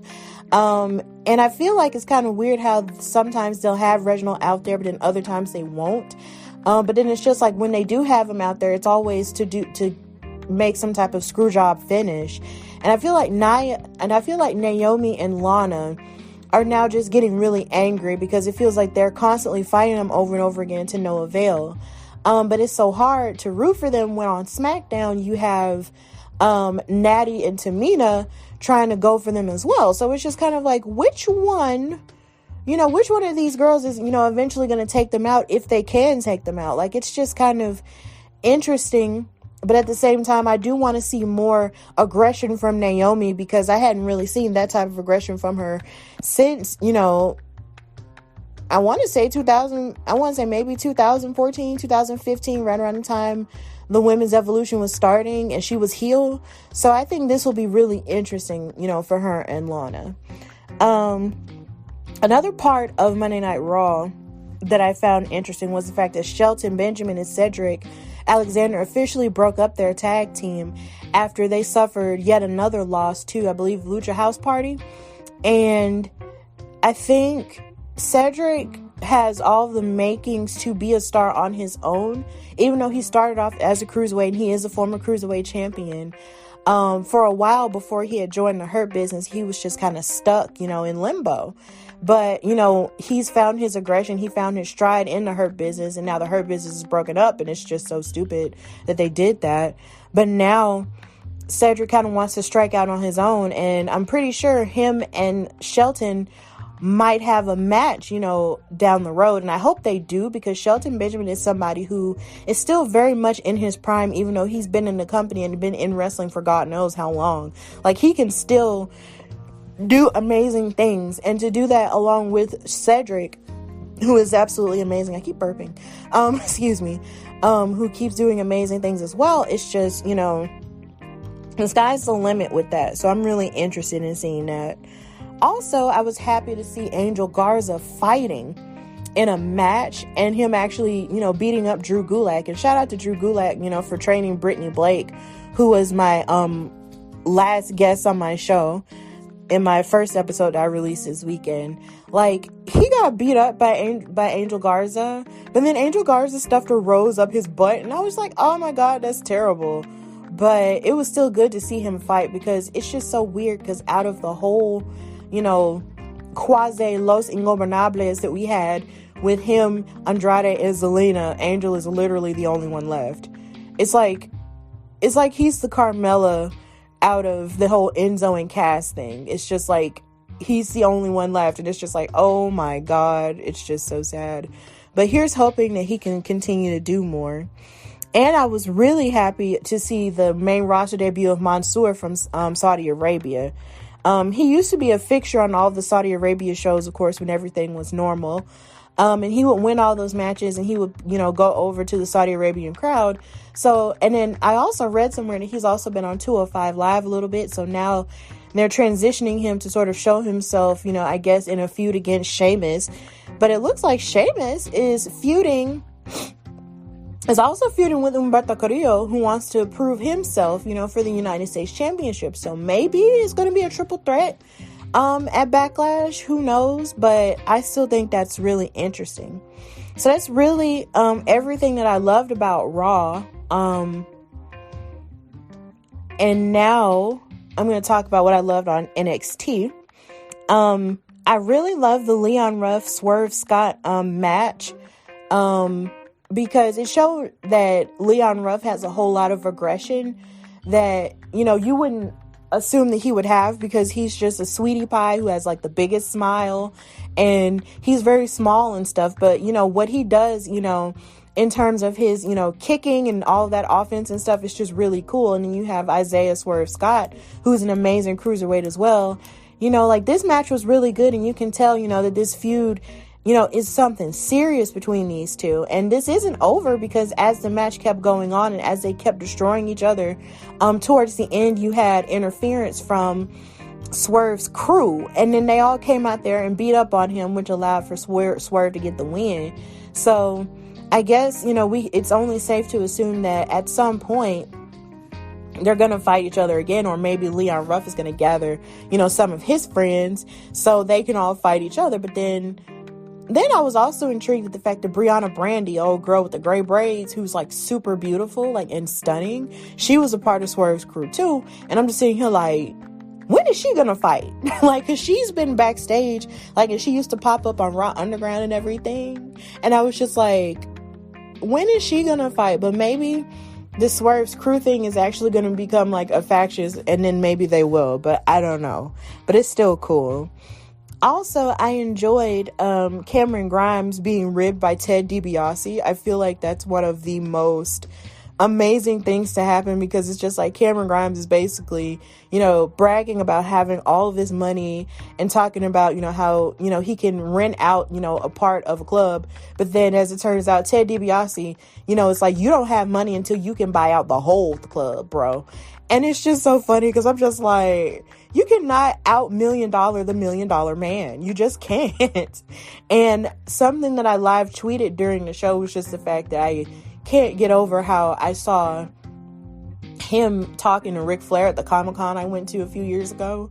Because I felt like I was, you know, it just didn't feel real. Like, it felt like I was in a movie, or like I was watching, you know, these two dudes talk to each other like they do for the Hall of Fame or something, except I'm actually looking at the TV, but I'm not, and they're actually in front of my face. Like, what? But yeah, that was funny. And then another part that was really funny was Austin Theory, you know, being goofy and talking about how big Scarlett's nails are, and how that basically led to Austin Theory to Karrion Kross, the NXT champion, wanting his head on a silver platter. And I'm just like, man, you must really love Scarlett to want to kill any man that tries to start some mess with her, huh? I think it's interesting. They're such a creepy couple, and I love it. And it's just, Karrion has his plate full with all the people who wants to fight him. Finn wants to fight him. Kyle O'Reilly wants to fight him. Pete Dunne wants to fight him. Like, everybody just wants a piece of Karrion. But Karrion's going to give him, what for. So I just think that's going to be cool. Another great part of NXT that I loved was Zeta Ramir versus Saray. Saray is a really, solid talent in terms of people that they've brought over from Japan. She's really good in the ring, and being able to see Zeta Ramir, who's relatively, who has an independent wrestling background and was trained at Reality of Wrestling Booker T's school, along with Promise Braxton, their current Diamonds champion, who's been on the show before. Watching her, stand up, and basically rise to the occasion of fighting Saray, even though she wound up losing, was still amazing to see. Plus, not to mention, I got a little emotional when Alicia Taylor announced Zeta Ramir as being from Alabama. She mentioned the city, and I can't remember the city right now to save my life. But when she said that she was from Alabama, like, just to hear that just meant the world to me, because it's just like, that just lets me know that there's nothing that Alabamians can't do, especially Black female Alabamians. And the fact that we have one who made it, and trained and got, amazing, and then got to NXT, and now she's here. It's like we get to hear Alabama all the time now because of her. And then you have Kayla Braxton, who's also from Alabama too. And hopefully one day I'll get there and I'll be from Alabama, and then we'll just be happy and just cry together. And yeah, just know that Alabama deserves we're on the come up, guys, and it's just beautiful. It's wonderful. So after that, I also really enjoyed the main event, which was Team Black Moon. That's Ember and Shotzi Blackheart versus The Way and Candice LeRae and Indy Hartwell, in that street fight for the NXT Women's Tag Team titles. And that match was absolutely stellar. Like, they were treating each other like wrecking balls, running into each other, running into tables and all that other stuff. It was incredible. I suggest you go watch it. Like, please go watch it if you get the chance. I was happy. I was kind of bummed out because I love Ember and Shotzi as champions. But at the same time, I was happy that Candice LeRae and Indy Hartwell were able to have that moment to win, because Candice LeRae has never won a title in NXT, and she's been there for so long. And that really surprised me. It's just like, her husband has gotten almost all the titles, if not all of them, for on the male side. But then she has never won the NXT Women's Championship, and now she's won the Tag Team Championships with Indy, and this is her first one too, so it's just kind of like, that's amazing for them. And then I thought that somehow or another Dexter was going to distract her, or maybe she was going to get distracted, or whatever, but he didn't come out there, and there was no distraction with them. But at the same time, their love story isn't over, and I'm totally shipping Indy and Dexter because it's just cute. And I just don't need for Candice to try to keep her away from Dexter. Like, let them love each other, please, ma'am. I mean, nobody's looking down on you and your romance with your husband. Let Indy get a husband. But I know she's being the mom and over, Indy Hartwell's sort of teenage girl kind of thing. But still, let them love each other. It's hot. So yeah, that was pretty much all that I enjoyed from NXT.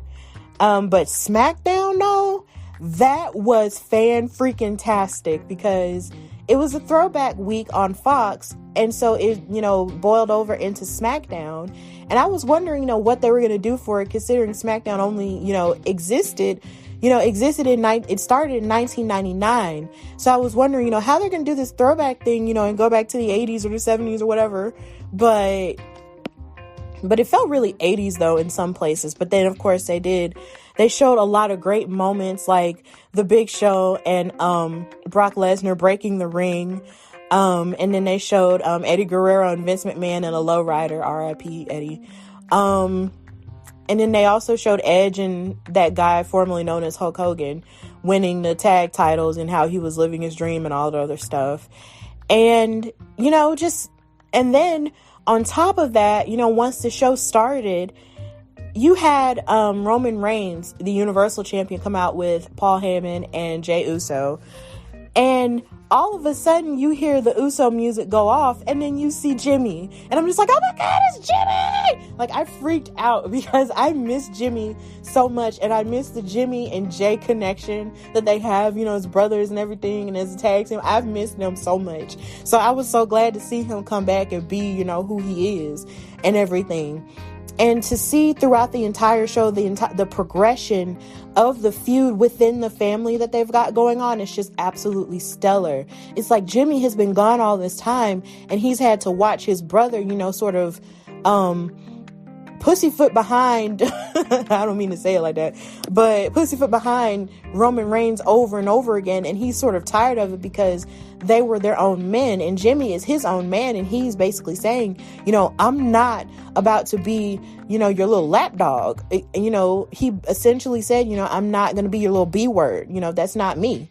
But over the course of the show, you can see Jey and Roman sort of trying to tell him, it's easier if you just do it this way, because if he's not on your side, then you're going to have a bad time. I mean, that's really not what he said, but that's pretty much what he said. And you can see that anytime Jey Uso would get attacked by any other wrestler like Cesaro or whatever, it's just like, you can see the fight in Jimmy Uso's face, like he wants to defend Jey, but then he really doesn't want to defend Jey because Jey has made this choice to be the lapdog of Roman, and he's nobody's lapdog, but he loves his brother. So it's just so hard, but they're acting so well. And then one of the greatest parts about it was just watching Naomi react to everything on Twitter. She actually tweeted, and actually said, beat his behind and come home, baby. And I'm just like, girl, I love y'all. I love their marriage. Like, I love it when people on Twitter who are, married to other wrestlers can just be thirsty with their marriage thirst. And it's just so cool. Like, that's the type of thirst that I aspire to. Y'all pray for me. Pray that one day I'll, get married and have those moments. So yeah, like it was just throughout the whole show, it was just really good to see, them throughout do all of that drama, and it was just weaved in and out of the show. Plus, I really loved how Teddy Long came back, and I just wasn't expecting it. And then he made like a 10-man tag team match and all of that, and I was just really happy to see him. And shout out to him for actually coming on my show a couple months ago, because he really doesn't do podcast interviews all that much due to some stuff that happened in the past. But the idea that he actually came on my show, just blows my mind to this day. And just watching him on TV, just sort of proves like it just sort of made me feel like, man, like I really did talk to him. Like, oh my God, like it's amazing. And then to see him backstage dancing, teaching Sami Zayn the Teddy Long dance along with Sonya, like that was really cute. Like watching Sonya Deville dance is just like a pretty funny thing. So, and then he tried to book Sami Zayn in a match against The Undertaker, and I'm just like, oh, you're so precious. Oh my God, I can't. Teddy Long is a vibe. He is an eternal vibe, and I'm so proud that he and I are from the same city. So that's just really cool. And I loved everybody's retro outfits. Like, Kayla had on, a little bit, her little cute outfit, and said she looked like Hillary Banks from the Fresh Prince of Bel-Air, which she wasn't lying, because she had those curls in her hair and everything. She was looking all cute and with them boots and stuff.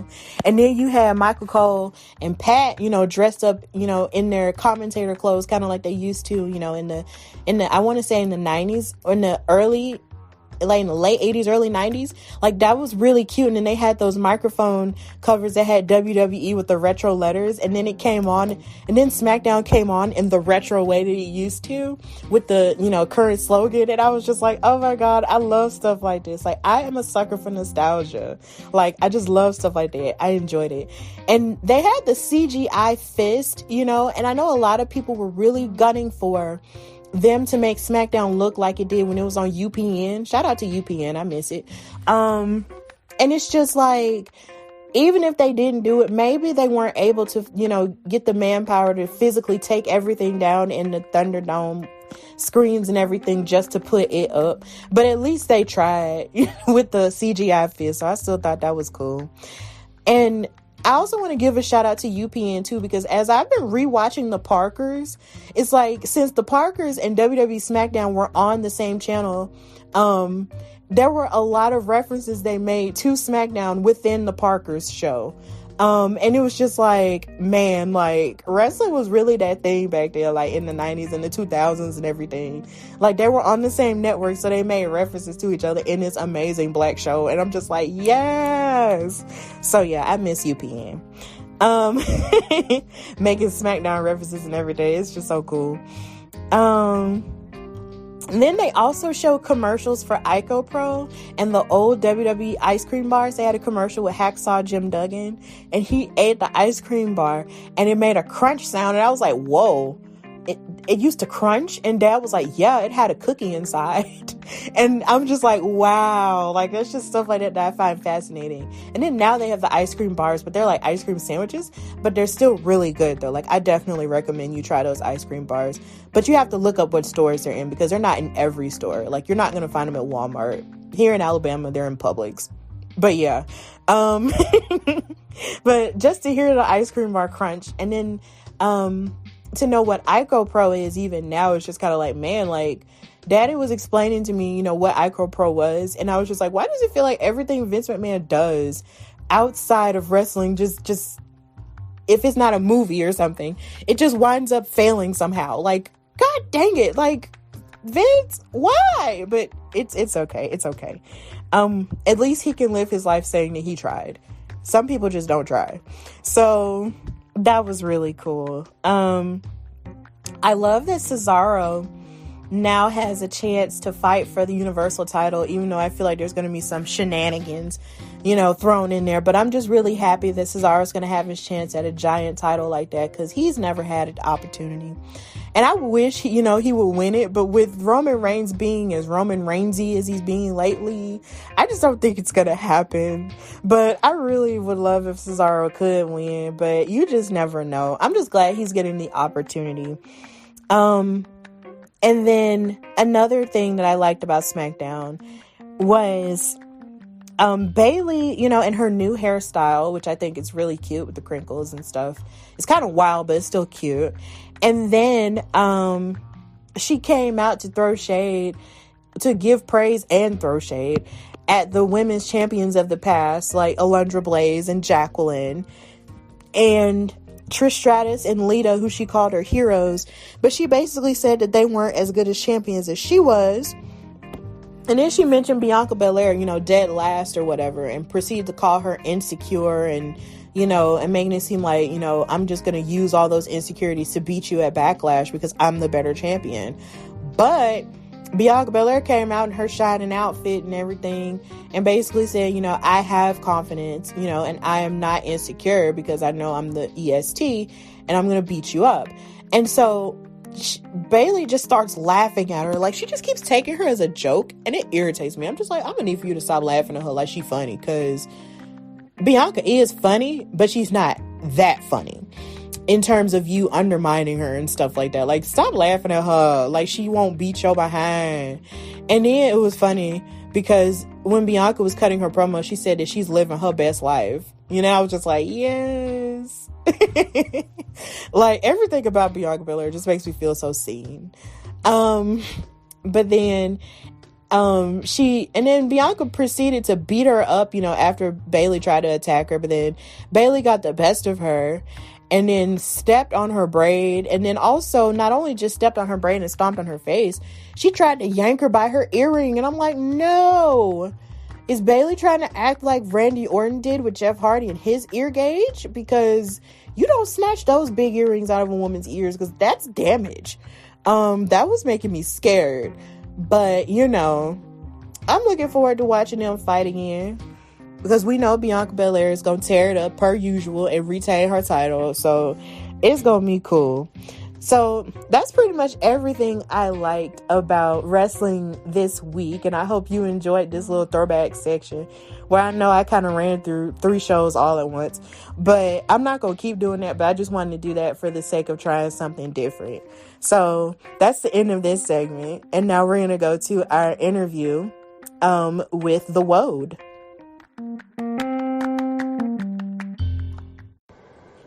Okay, so I was sitting with my friends one day and they asked me, Stephanie, how do you record your podcast? And I said, with the Anchor app on my phone. And they were like, are you serious? I'm like, yeah, it's that simple. It is absolutely free. There are creation tools that allow you to record and edit your podcast right from your phone and your computer. And it will distribute your podcast for you so it can be heard on Spotify, Apple Podcasts, Google Podcasts, and many more. You can also make money from the podcast with no minimum listenership. And it's got everything you need to make a podcast in one place. They even have classes and stuff that you can listen to that will give you all kinds of good tips on what you need to do in order to make the best podcast. So if you want to do this, download the free Anchor app or go to anchor.fm to get started. That's anchor.fm or download the free Anchor app to get started.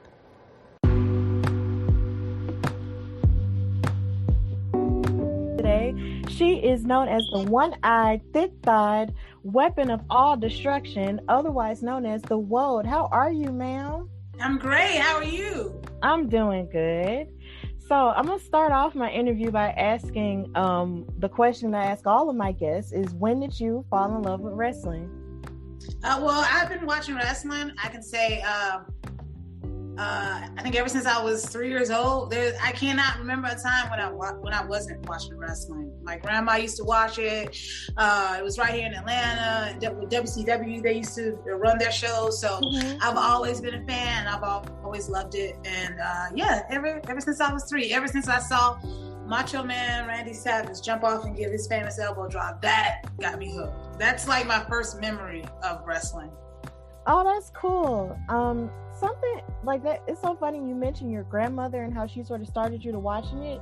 I have this theory in the back of my mind that deep down inside, when it comes to wrestling fandom, it's like Black families have a tendency to start something off that either tends to cut off or keep going down different generations.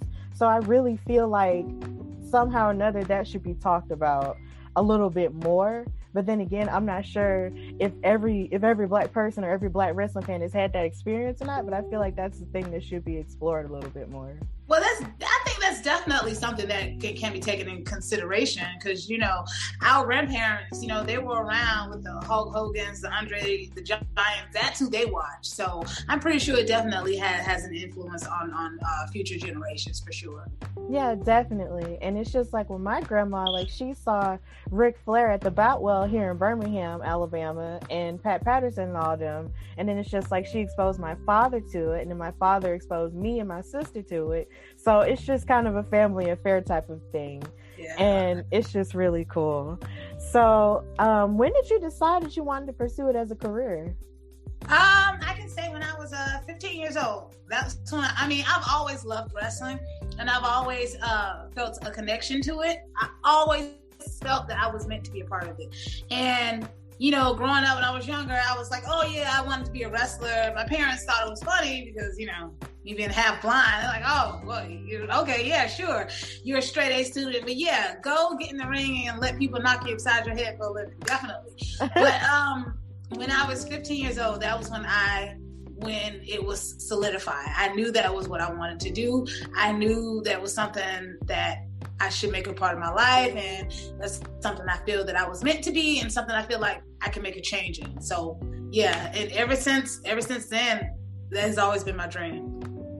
It's funny you mentioned how your parents were just kind of like, oh, you're making straight A's, but go ahead, be a wrestler and everything. I feel like maybe a lot of people kind of had those conversations like with their parents, like, oh, I'm gonna be a wrestler. They're kind of like, huh? Because that's not the average thing that you hear people say. Like you hear people say, it definitely oh, is not. I'm gonna be a doctor, or I'm gonna be a lawyer, or different other things like that, or I'm gonna be like a dentist or a model or something. But they don't ever. You never think wrestling is gonna come out of your child's mouth. So yeah, were they supportive of you in that? Not at all. No, not at all. Like -0, you know?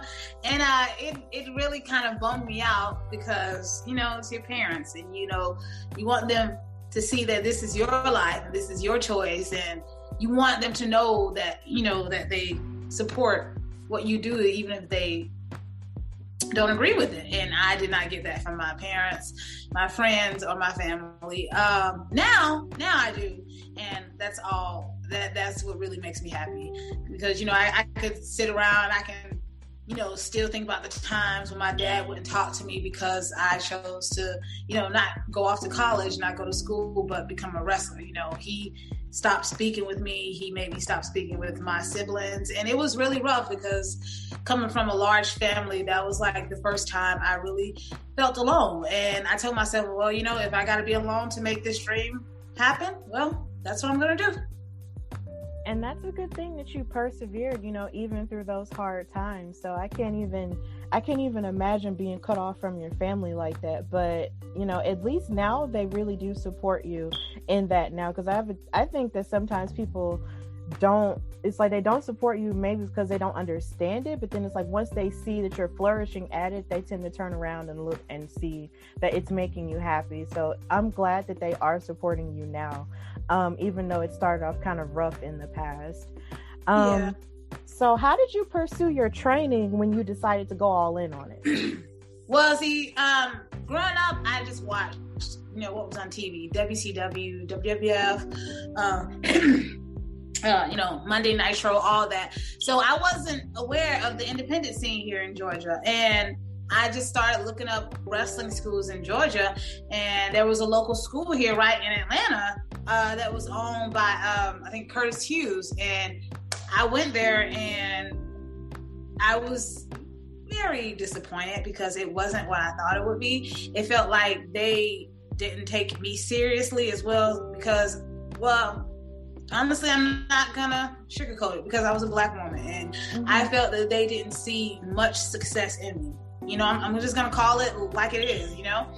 Yeah, and, you know, I felt that they were putting more time and effort into other students and not me. And, you know, I met my real trainer, Jay Fury, up there, and he told me, he said, you know, if you really want to train, if you really want to become a wrestler, then come to BCW. And I left that school and I went to Platinum Championship Wrestling, and I trained there, you know, developed my character work, find out what works best for me, I found out what works best, what techniques I could use to make myself better. And after that, I started training and wrestling on the road. And then I went to other training schools around Georgia. And, you know, right now I train with Nick Patrick up at Deep South Wrestling. And that's where I've been for a few months now, and I love it. And it's a great place to basically perfect your craft. It's a great way to make yourself better. It's a great way to really get yourself the way you want yourself to be in this business.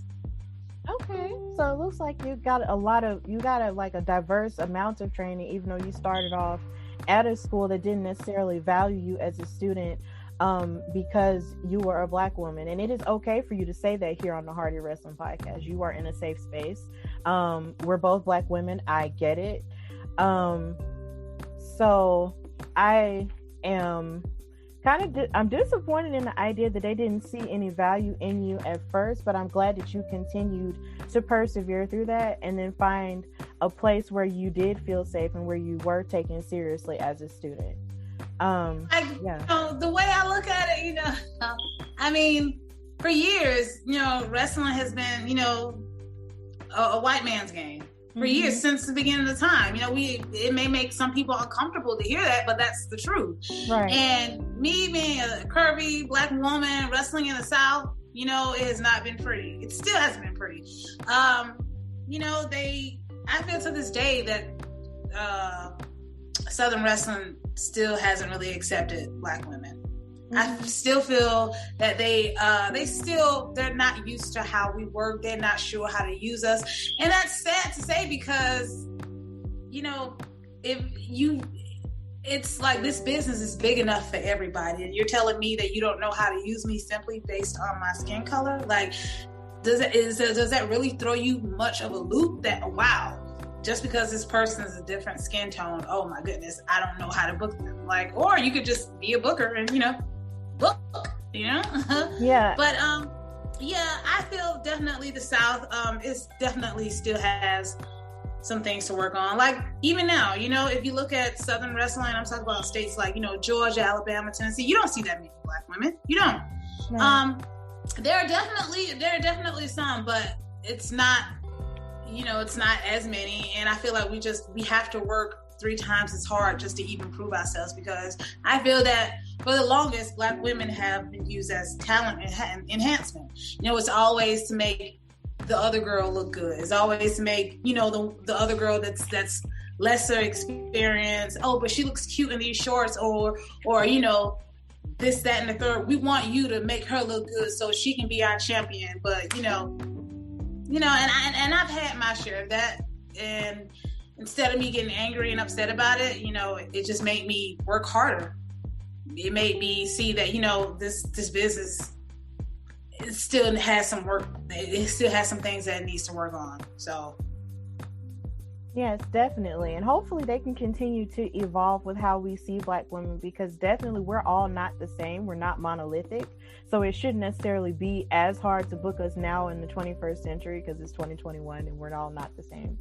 And we are right. When it comes to Southern wrestling, the more I'm learning about independent, there really only are so many of us, but I figure the further and the harder we work and the more we prove ourselves and the more doors that will open in terms of, this is just me sort of being positive and sort of manifesting that energy.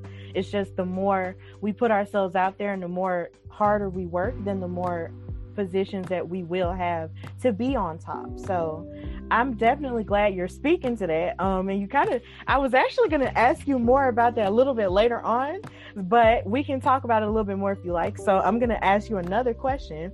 How were you able to navigate training to become a wrestler, although you are half blind? It's definitely not easy. My whole left side is gone, Mm-hmm. So I have to find a way to not just even stand, but a way to position myself to where I'm able to see on my left side and on my right side, which is using my right eye. It's definitely not been easy, especially, trying to find my placement in the ring, working on myself, trying to execute my moves better. But I don't know, I guess I just roll with the punches. Like I said, I always felt that this was something that I was meant to do. And, you wanting to accomplish your dream will never be easy. It just won't. Obstacles will be thrown at you left and right. Some of the hardest things you've ever had to do. Because me personally, just coming out and telling the wrestling world that I am half blind, the first half blind female wrestler, it's hard. It's physical, emotional, mental. It really is. But what I've learned is the fact that I have nothing to prove to anyone but myself. Every time I step in that ring, every time I go toe to toe with my opponent, I just try to be better than what I was last time. I try to have a better match than what I had last time. I try to be bigger. I want to be bigger than ever before. So I feel that, instead of me just whining and feeling sorry for myself, I could, go out and make history and kick some ass with my ass. Right. And I've actually watched a couple of your clips and everything where it seems like you sort of describe yourself as a wrecking ball. And when I see you, in those videos, smashing your opponents, with your body, it's just like, yeah, that's cool. Because you rarely if ever see that in women.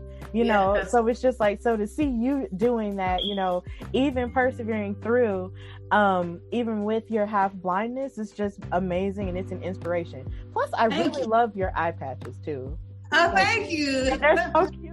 Like, I love them. You just look like an amazing, pretty pirate. It's amazing. Thank you. I mean, we gonna add style with it. We always gotta add style with what we do. That's just us. Like, right. I'm not gonna sit here and just feel, oh, what was me? I'm not gonna feel sorry for myself. Oh no. See, the first thing you're gonna notice is the eye patch. I guarantee you. Yeah, that's the first thing you're gonna notice. And the fact that I get to wear this, it makes me stand out so much, and I love it. I really do. And I tell people, the only thing that's fake about me is my glass eye.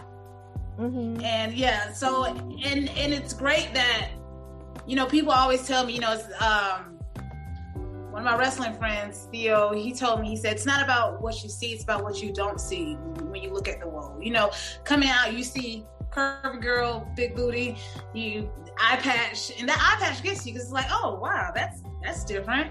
But once you see what I'm about, once you see me throw these buns of steel, once you see that whiplash from my opponent, you'll get like, oh wow, she really truly is the weapon of ass destruction. Right. All right. So, do you still find time to practice your craft, even in the midst of the hustle and bustle of the independent scene? Because I know always I have to. I yes. stay training. This is something one of my trainers told me, and something that I will always take to the heart. You can't be the best if you're just learning a specific training from one person. Mm-hmm. In order to be the best, you got to venture out. You got to train here. You got to train there. You got to train with this person, and that way you can take things. You can take tips and advice and from everybody and put it into what makes it best for you. Mm-hmm. So yeah, I want to train with as many people as possible. I want to travel to all the different schools. Because I can't, I'm the Woad. I'm making history. So in order for me to make history, in order for me to set the bar high as hell, in order for me to set the standard for people like me, I can't just learn from one person. I gotta learn from everybody. I'm never too proud to learn. Never. I'm always humble. If there's, I ask for advice, and I just want to make myself better. Okay, so have you trained all over the country? I'm trying to. I'm definitely trying to. I just this past weekend I trained up in Texas with Thunder Rosa and Holiday at the Dog Pound. So that was great. That was so much fun. And despite all the storms and all the bad weather, we went in like I always do, because you have to, and not just for yourself, but for the other students that are there too, so they can see how it's done. Right. And shout out to Thunder Rosa, because she's actually been on my show before, and she was absolutely amazing. And just everything that she's doing, not only in her own career, but also for the career of others with Mission Pro Wrestling, is just absolutely amazing. And persevering through all the storms, because Lord, the South and our weather god. Yeah. Ooh, it was bad. It was bad. I'm part of it. All right. So how has the culture of independent wrestling, treated you, through your evolution as a star? Well, evolution as a star, I don't think I'm a star yet. I'm trying. It definitely has its ups and downs. Definitely. I'm not going to sit here and I'm not going to, crap on people or, try to get sympathy or try to feel sorry for myself. I think that everything I've ever experienced, everything I've ever gone through, basically molded me into the person that I am now. I feel that I'm evolving, but I feel that the Woad is my final evolutionary stage. This is who I'm meant to be. It feels right. It feels like it's my own. And that's what I want to bring into the wrestling world. Wherever I go, I want to be brought in simply as the Woad. It's not like, oh, we just want another talent. No, I'm not trying to be something that they need. I want to be something that they've never seen before. Okay. So do you also have a fan base as well? Are you building a strong fan base? Hope so. I mean, I have fans in France. I have fans in all over the world. And it's shocking because, I still feel like I have so much more work to do. And I know I do, because I never want to stop making changes for myself. I never want to stop building myself up. I always want to continue building, trying to go on to the next step of what more can I do? How can I get the world to know who the Woad is? So the fact that I have people all around the country looking at me, it's great, and it's humbling at the same time, because it only makes me want to be better. Okay. I kind of noticed a little bit that you have a great following, because when I posted that I was going to have you on my show earlier on Twitter and Instagram, it was so many good things that people either said or retweeted, and I was just like, yay! This is I'm so great. glad. Oh wow. Yeah, like me too. I was just so glad. So as you know, there's been this pandemic, this panorama, this Panasonic that's been affecting everyone. So how has it affected, your career, and how have you been able to sort of pivot through that? Well, it definitely put a lot of things on hold for me. Great opportunities, but I just look at it as, okay, hey, it just wasn't my time. I can't sit here and dwell on things. It didn't happen. But you know what, it also gave me time to really ask myself if this was what I really truly wanted to do. And with all the surgeries that I've had, with all the obstacles that I've gone through, this pandemic, it really, really, really let me see that I was on the right path. Like, I know a lot of people think that, oh, hey, this was probably one of the worst things that ever happened. And I said, yes, it has. But in my opinion, I feel like it's also one of the best things that happened. It gave the world a reset button. And it gave me time to think, okay, if you want out, well, here's your chance to be out. Here's your chance to fade away. Here's your chance to go do whatever it is what you want. But if you want to stick to this, then you have to come at it full ass, pun intended. Like, you got to go all in if this is something that you truly want to do. And it is. So it just, honestly, I just train, I work out more, and, I just want to make myself better. And, wrestling recently, getting back in the ring, I 100% have no doubt in my mind that this is where I'm meant to be. That's good, because a lot of people, have been struggling, finding their footing and sort of taking this time to sort of question, are they in the right place in their life? Like, am I really doing what I'm supposed to be doing here on this earth? And it's making so many people, come to Jesus moment with themselves. But it's good to hear that you've been able to sort of pivot, and so many of my guests, since I've started the show, have talked about how they've been able to sort of pivot through this hard and sort of difficult time. So I'm glad that you're also one of them as well. So kudos to you with that. So you did kind of allude to this earlier in the interview, but do you have, I wanted to ask you if you believed it was harder for women of color, or specifically Black women, to pursue wrestling, and why do you think that is? And how? Oh, definitely. And how can it be helped? And how can it, get better? Honestly, yes. Like I said, even though times are changing, I'm grateful that times are changing. Yeah, we just had two Black women main event WrestleMania. I'm grateful to be a part of that. And the thing is with me is like, okay, what's next?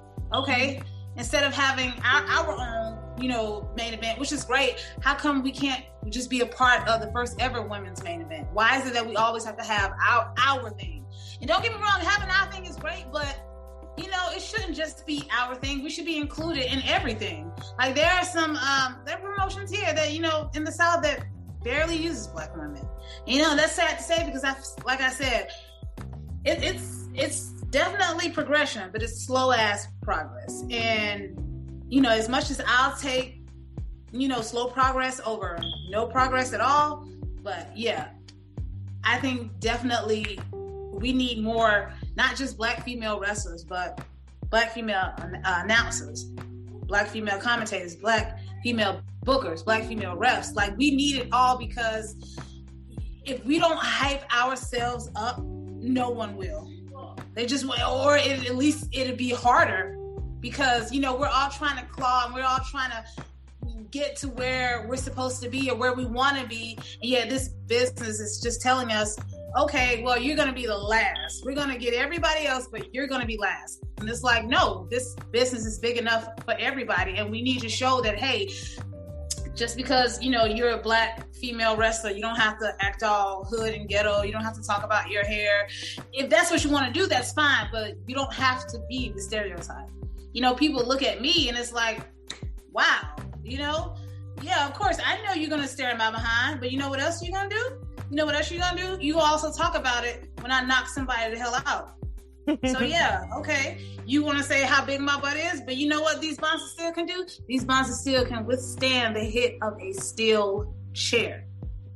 So yeah, so trust me, definitely we need more Black women in every aspect of wrestling, not just in wrestling, but in this business. I feel like the more that we show that, hey, we're not all the same, or hey, we don't have this one gimmick, or hey, we don't need to be the token Black girl, I think that we can definitely help future generations.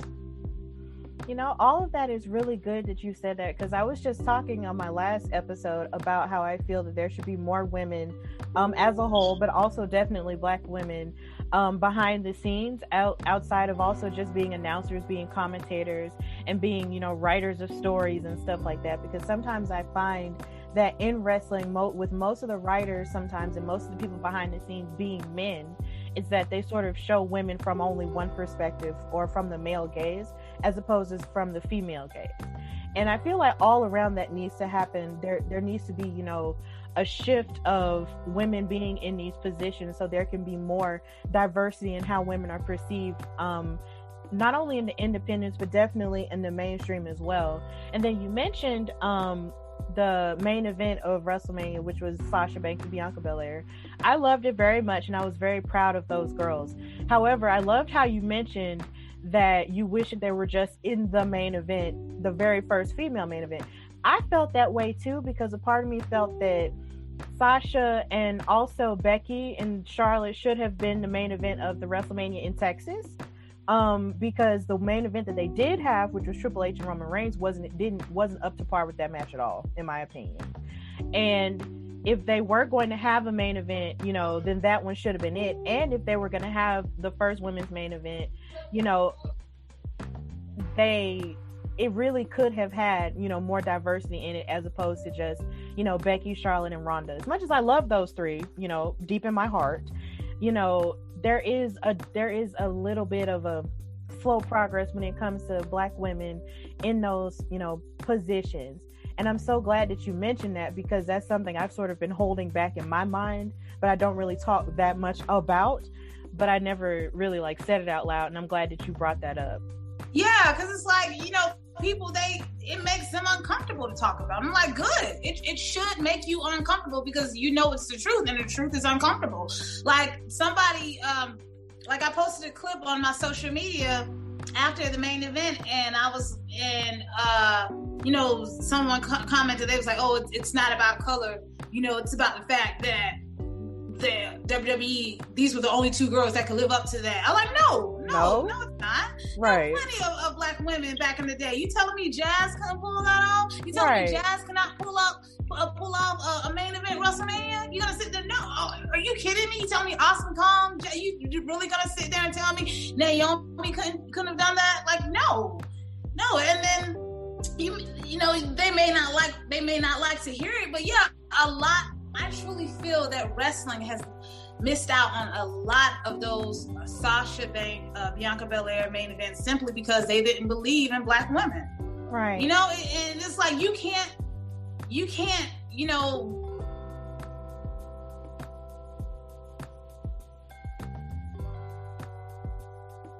we can wear our hair any way that we want, but you know, we're Black. We will always have our melanin. That will always show.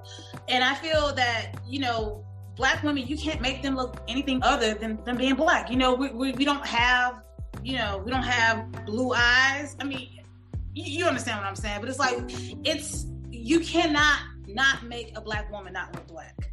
And I feel that, you know, if you are solely based on trying to make a person or a woman not look a specific way because you don't have faith in her, or you don't feel that she can pull off, or if you simply just don't know how to book her simply based on the color of her skin, then that kind of says a lot about you, as not just as a person, but as a booker. Because, you know, equal opportunity it's exactly what it means, equal opportunity. It doesn't mean, oh, hey, let's give this person this opportunity because, you know, she doesn't look black, or, you know, equal opportunity is giving everybody the equal opportunity. It's for the black girls, for the white girls, for the Mexican girls, for the trans girl. It's for everybody. Right. And I feel that, you know, wrestling missed out a lot of those type matches simply because, you know, they didn't either want to push a black woman, or they didn't have faith in black women. But either way, you know, it's like we've always shown that we can bring it. We've always shown that. And it's just now, like I said, I'll take slow progress over no progress at all. But, you know, I want all of it. I want everything. I want black women to really, really, you know, leave their mark in this wrestling business. No more as talent enhancers, no more as jobbers, no more as making this girl look good just because she's cute. Like, no, if you are the best, then your color, this color of your skin shouldn't matter.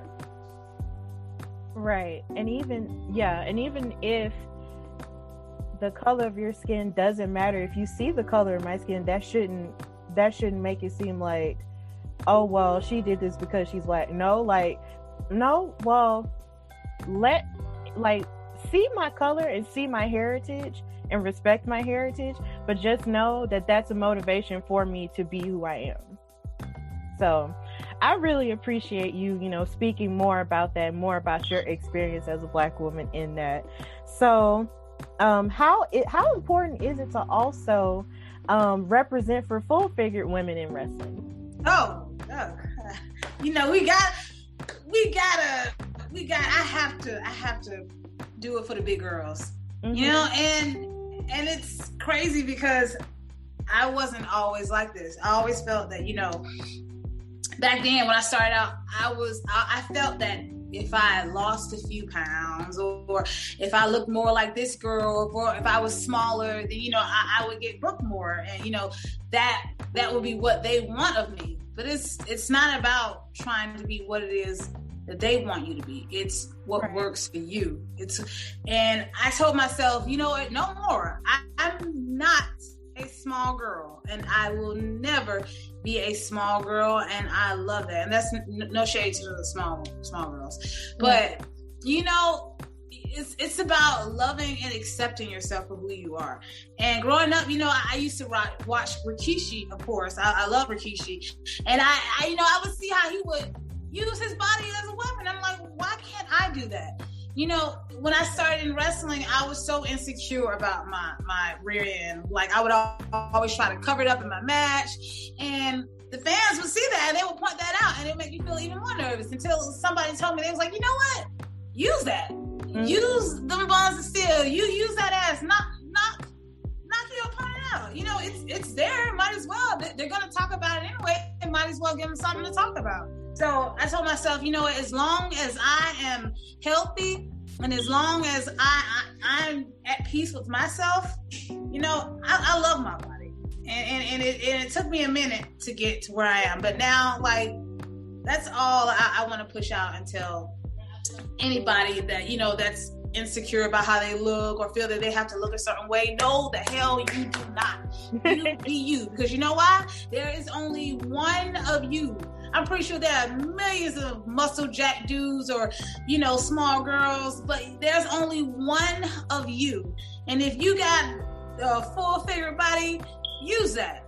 That your body can be your most dangerous weapon. And being the Woad, like, that's something I really want to push, especially for Black women, because you know, look, we've always, people looked at us as being the vixen, the sexual, the one that dances in the music videos. It's all about twerking. It's like, nah. You may look at this behind, but this behind will knock people out, and it has. So, and I just want to show and push that your body can be your most dangerous weapon. Right. And I love all of that. Like, all of that makes me feel good because I'm sort of, you know, on that journey of trying to embrace my body as it is now, because I used to not be as thick as I am. You can't tell now, but I'm not, you know, I was a little bit smaller in high school, but then it's like I went to college and then stress happened and then eating happened. And then I just basically started gaining weight. And it's just now I'm sort of, you know, on this journey of basically accepting my body for what it is and for how it is, and knowing that it's still beautiful, you know, even though, you know, sometimes at times you sort of beat yourself up for not looking how you used to look. But it's just like now I'm trying to embrace the fact that I'm still, you know, very much beautiful, even though I have changed. So I love that about you. That makes me feel so glad that you do stuff like that. It reminds me of Monique in the 2000s. Like, oh my God, like that was amazing. That was a cool era. So who has been some of your favorite opponents, and who are some opponents that you would love to face in the future? Okay, now as far as me facing, honestly, anybody. Like anybody. I'll take on men, women, it doesn't matter. Anybody can get these buns of steel. Like, you think you can go toe to toe with the wall? Okay, fine. Show me what you got. Just don't get mad at me when you get a concussion, because that's what I do. That's something that is guaranteed. You will see bright lights. As far as my favorite opponents, honestly, gosh, there's so many. I love, honestly, going toe to toe with Genocide has been some of my favorite matches to date. It's always great to go against someone that's so much more bigger than you. She's such a challenge. You know, you got to get the monster down.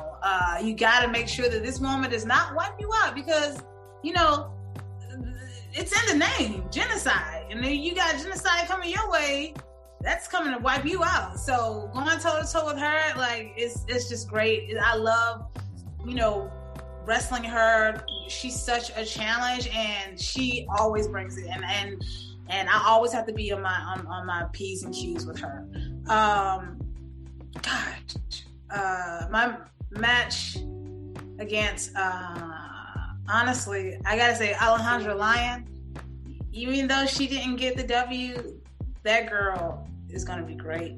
And, you know, she definitely has all the makings to be a star. And I love my Mission Pro match with her. She really, really brought it. It's just, you know, it just wasn't enough to take down the Woad. But yeah, I love wrestling her, and I would love to have another match with her again. I really wanted to have a match. I really want to have a match. Hopefully, if she ever returns back to wrestling with Faye Jackson, I would love to have that one-on-one match with her, something that's never happened before. And yeah, I'm just sad that it's never happened, but it's hopefully something to look forward to if she returns. I hope she does, because I don't think anybody can stay away from wrestling too long. Yeah, that's kind of the thing. Wrestling's kind of like a drug that way. It's just like not promoting drugs or anything, but it's just like, it's kind of like a drug. It's like 1 minute you say you stop, and then the next minute it hooks you right back in. You know, you're like, I retired, and you may be gone for like maybe a year or 2 or 3 maybe at the most. Yeah. Then you wind up popping right back up. Yeah. All right. So do you have any like aspirations to become a wrestler in the mainstream, like with WWE or AEW or Impact? Oh, definitely. You know, whatever company wants to make history by having a first half blonde female wrestler, they know where to call me. They know where to hit me up. And me personally, I want the Woad to be a worldwide name. I want it to be as big as The Rock, you know? And I know that's high aspirations, but heck, if I don't set it for myself, who will? Yeah, right. And heck, I even want to be bigger than that. So yeah, I want the Woad to be a worldwide, global phenomenon. I want to have stadiums filled with fans chanting and screaming, "Woad, Woad, Woad!" Like, that is what I want. I want to leave my mark in this wrestling business, like anybody has ever had before or ever will. Like, that's really what my goal is, and to inspire more people like me. Like, if you're visually impaired, or if you're blind or half blind, just never give up on your dream. Or if there's anything, like if you lost a limb, if you lost an arm, just never give up on your dream, because this is your life. Can't nobody tell you how to live it. I've been told no countless times, but I pushed myself even harder, because I know that this was something that I was meant to do, and nobody can tell me no. And I told myself there is only 2 ways I won't succeed. The first one is if I were to go completely blind. That's the only way I want to succeed in wrestling, if I were to go completely blind. The other way is if I stop. And I know I'm not going to stop. So, like, I'm 1,000% sure that I will succeed in everything I put my mind to. And I know that sounds so cliche, but it's not even about, if now. It's about when. And until that happens, I'll sit and I will cheer my friends on. I'll cheer other wrestlers on. But yeah, I'm sitting here. I'm just waiting patiently. You know what they say? They save the best for last. So I'll sit and wait. All right. So, who are your top 5? This is more of a fun question. Who are your top 5 wrestlers, male, female, or non-binary? Now or in the past, or a mixture of all of it, it's Stone Cold, The Rock, Booker T, Jazz, and Rikishi. Okay, that's pretty solid. So how excited are you for next weekend? We have the BellaDonna Division event Genesis coming up. So how pumped are you? I know I'm pumped for it because I'm working it, as a commentator for the very first time. But how pumped are you? Well, I'm kind of excited and kind of upset about it, because I feel that I should have been the BellaDonna Division champ a long time ago. But now they want to have this tournament, and that's fine. Okay, it'll just give me more opponents to knock down. It'll give me more faces to misshape. It'll give me more bones to break. So that's on the BellaDonna Division, because I should have easily been made champion by now.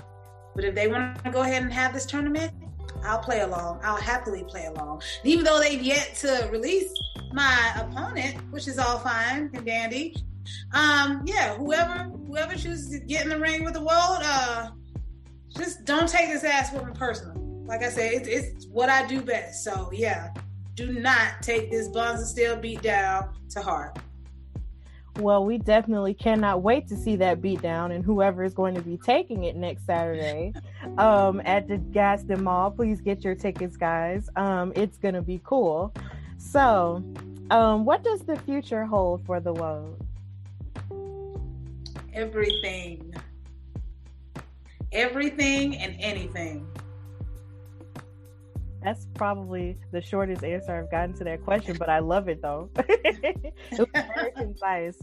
Well, thank you, ma'am, for coming on the Hardy Wrestling Podcast. So if you want to take this time to put yourself over and tell people where they can find you and follow you. Yes, I'm very active on social media, especially Twitter. I'm trying to get into TikTok more, but it's mostly just me posting dog videos of all the dogs that I've acquired. But yes, I'm on Twitter. I'm also on Instagram, and I'm on Facebook page. Just type in the search bar the Woad, and you'll see me. And if you also want to get some merch, you can get this on You can get this on Fully Gimmick, and I also have the face mask. It's on luchaware.art. You want to get face masks and t-shirts, because we all gotta wear face masks. I'm also on prowrestlingtees.com/the Woad, and I'm also on YouTube too if you want to look up some of my matches. It's gonna be a sight to see May 15th. Well, thank you so much for coming on the Hardy Wrestling Podcast. And also, as a bonus nugget, girl, did you really do your own theme song? I did. That's fine. I had to. Because I wanted my own theme song, but it's hard trying to explain the weapon of ass destruction and not have it come off sexually. You know, I'm a female, I got a big ass, so try to tell somebody, hey, I want this to be about the brutality, not the sexuality. Mm-hmm. And it's just hard to do that. So I told myself, you know what? How can they understand what the Woad is if I don't understand what the Woad is? So the only way for me to do that is to show them who the Woad is in my own words. And that's what I had to do. Well, I find that that's really cool. You're kind of in the same vein as, you know, Shawn Michaels and a lot of different people, you know, have been when they perform their own theme songs, like the Usos and Naomi and them. So that's a cool thing that you did your own song. So I actually listened to a couple of seconds of it. I was like, this is fire. Yeah. But thank you again for being on my show. And I can't wait to see what the future holds for you. And yes, you are a star because I said so. So thank you for having me so much. Like, really, this was so much fun. Yes. All right. Thank you. Thank you.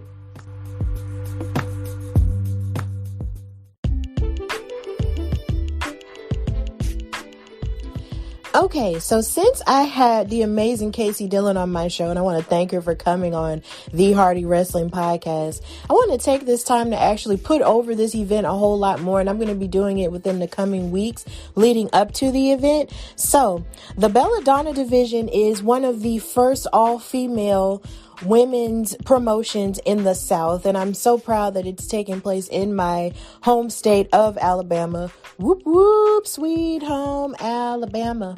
Roll Tide, roll. I'm not a Crimson Tide fan. I just say that because it's just in my bones. Either way, I'm just really excited that this is taking place in Alabama. So the event Genesis is taking place on Saturday, May the 15th, 2021 at the Gadsden Mall in Gadsden, Alabama. And if you need the address, here it is. It's 1001 Rainbow Drive, Gadsden, Alabama 35901. The general admission for tickets is $15 and ringside seats are $20. And the doors open at 6 p.m. But before the doors open for the Genesis event itself, legendary wrestler and all-around future Hall of Famer Jazz is going to be having a wrestling seminar that you can sign up for only $50, and that's going to take place at the Gadsden Mall from 3 p.m. to 5:30 p.m. So if you want to take that opportunity to learn from one of the greatest women's wrestlers of all time, please do so. Go and get this class, And plus, she's also booked, to wrestle with us, on that show too. So please take that opportunity to do that as she goes on her retirement tour. And then after that, of course, you have the Genesis event, and it's going to feature some of the greatest, talent that we have, in women's wrestling today. Some of these women have, various backgrounds and various different, fighting styles, and they have fought all over the world and competed in various promotions, some of them even in WWE a couple of times, and some of them, on Impact and other places as well. So first we have, NWA legend Joyce Grabble's going to be there, Harley Fairfax, Valentina Loca, a UK star by the name of Eden Von England, Jocelyn Navarro, who's a Jamaican superstar, Ariella Nix, Nina Monet, Gabby Ortiz, BB Ryan, Trixie Shalance Royal, Heather Monroe, Rachel Ray Lynn, Brittany Blake, and the weapon of all destruction, the WOAD, is going to be there. And also, I'm going to be making my official debut as a commentator, and I'm going to be commentating alongside Brittany Hufflin. She is amazing, and we're going to try to, I'm going to try to keep up with her as much as I possibly can, because this is going to be my first time, so I'm really excited, to be a color commentator for this event. Women's wrestling has always been something I've been passionate about. So the idea that something like this, is happening in my home state and I get to be a part of it, just really moves me, and it'll always, touch me to no end. And hopefully, this can be the start of something new in my life. No High School Musical though. So, so we're going to tear it down and we're going to tear it up at Genesis, which is basically, you know, the beginning of things. You know, if you know anything, you know, about, you know, biblical knowledge, Genesis is translated to the beginning. And hopefully this can be the beginning of something great that can continue to happen in the state of Alabama, you know, for women's wrestling. So I'm really excited this is happening. Again, this Genesis is taking place Saturday, May the 15th, 2021, with the doors opening at 6 p.m. And you can buy your tickets at this link that can be found on the Instagram page for the BellaDonna Division at BellaDonna Division, and on their Facebook page, which is the BellaDonna Division. And here's the link. It's https thebelladonnadivision.square.site. But you can find the link on their social media platforms. Please follow them on Instagram and on Facebook. And of course, I'm going to be posting about it on my social media handles as well. So with that in mind, please support women's wrestling. Even the wrestling that you may or may not know about, please support it. The wrestling that's going on in your hometown, please support it. And just, you know, raise your voices for women's wrestling, because there is a revolution happening and it's only going to get greater from here. So please support us and please come out and support women's wrestling here in Alabama.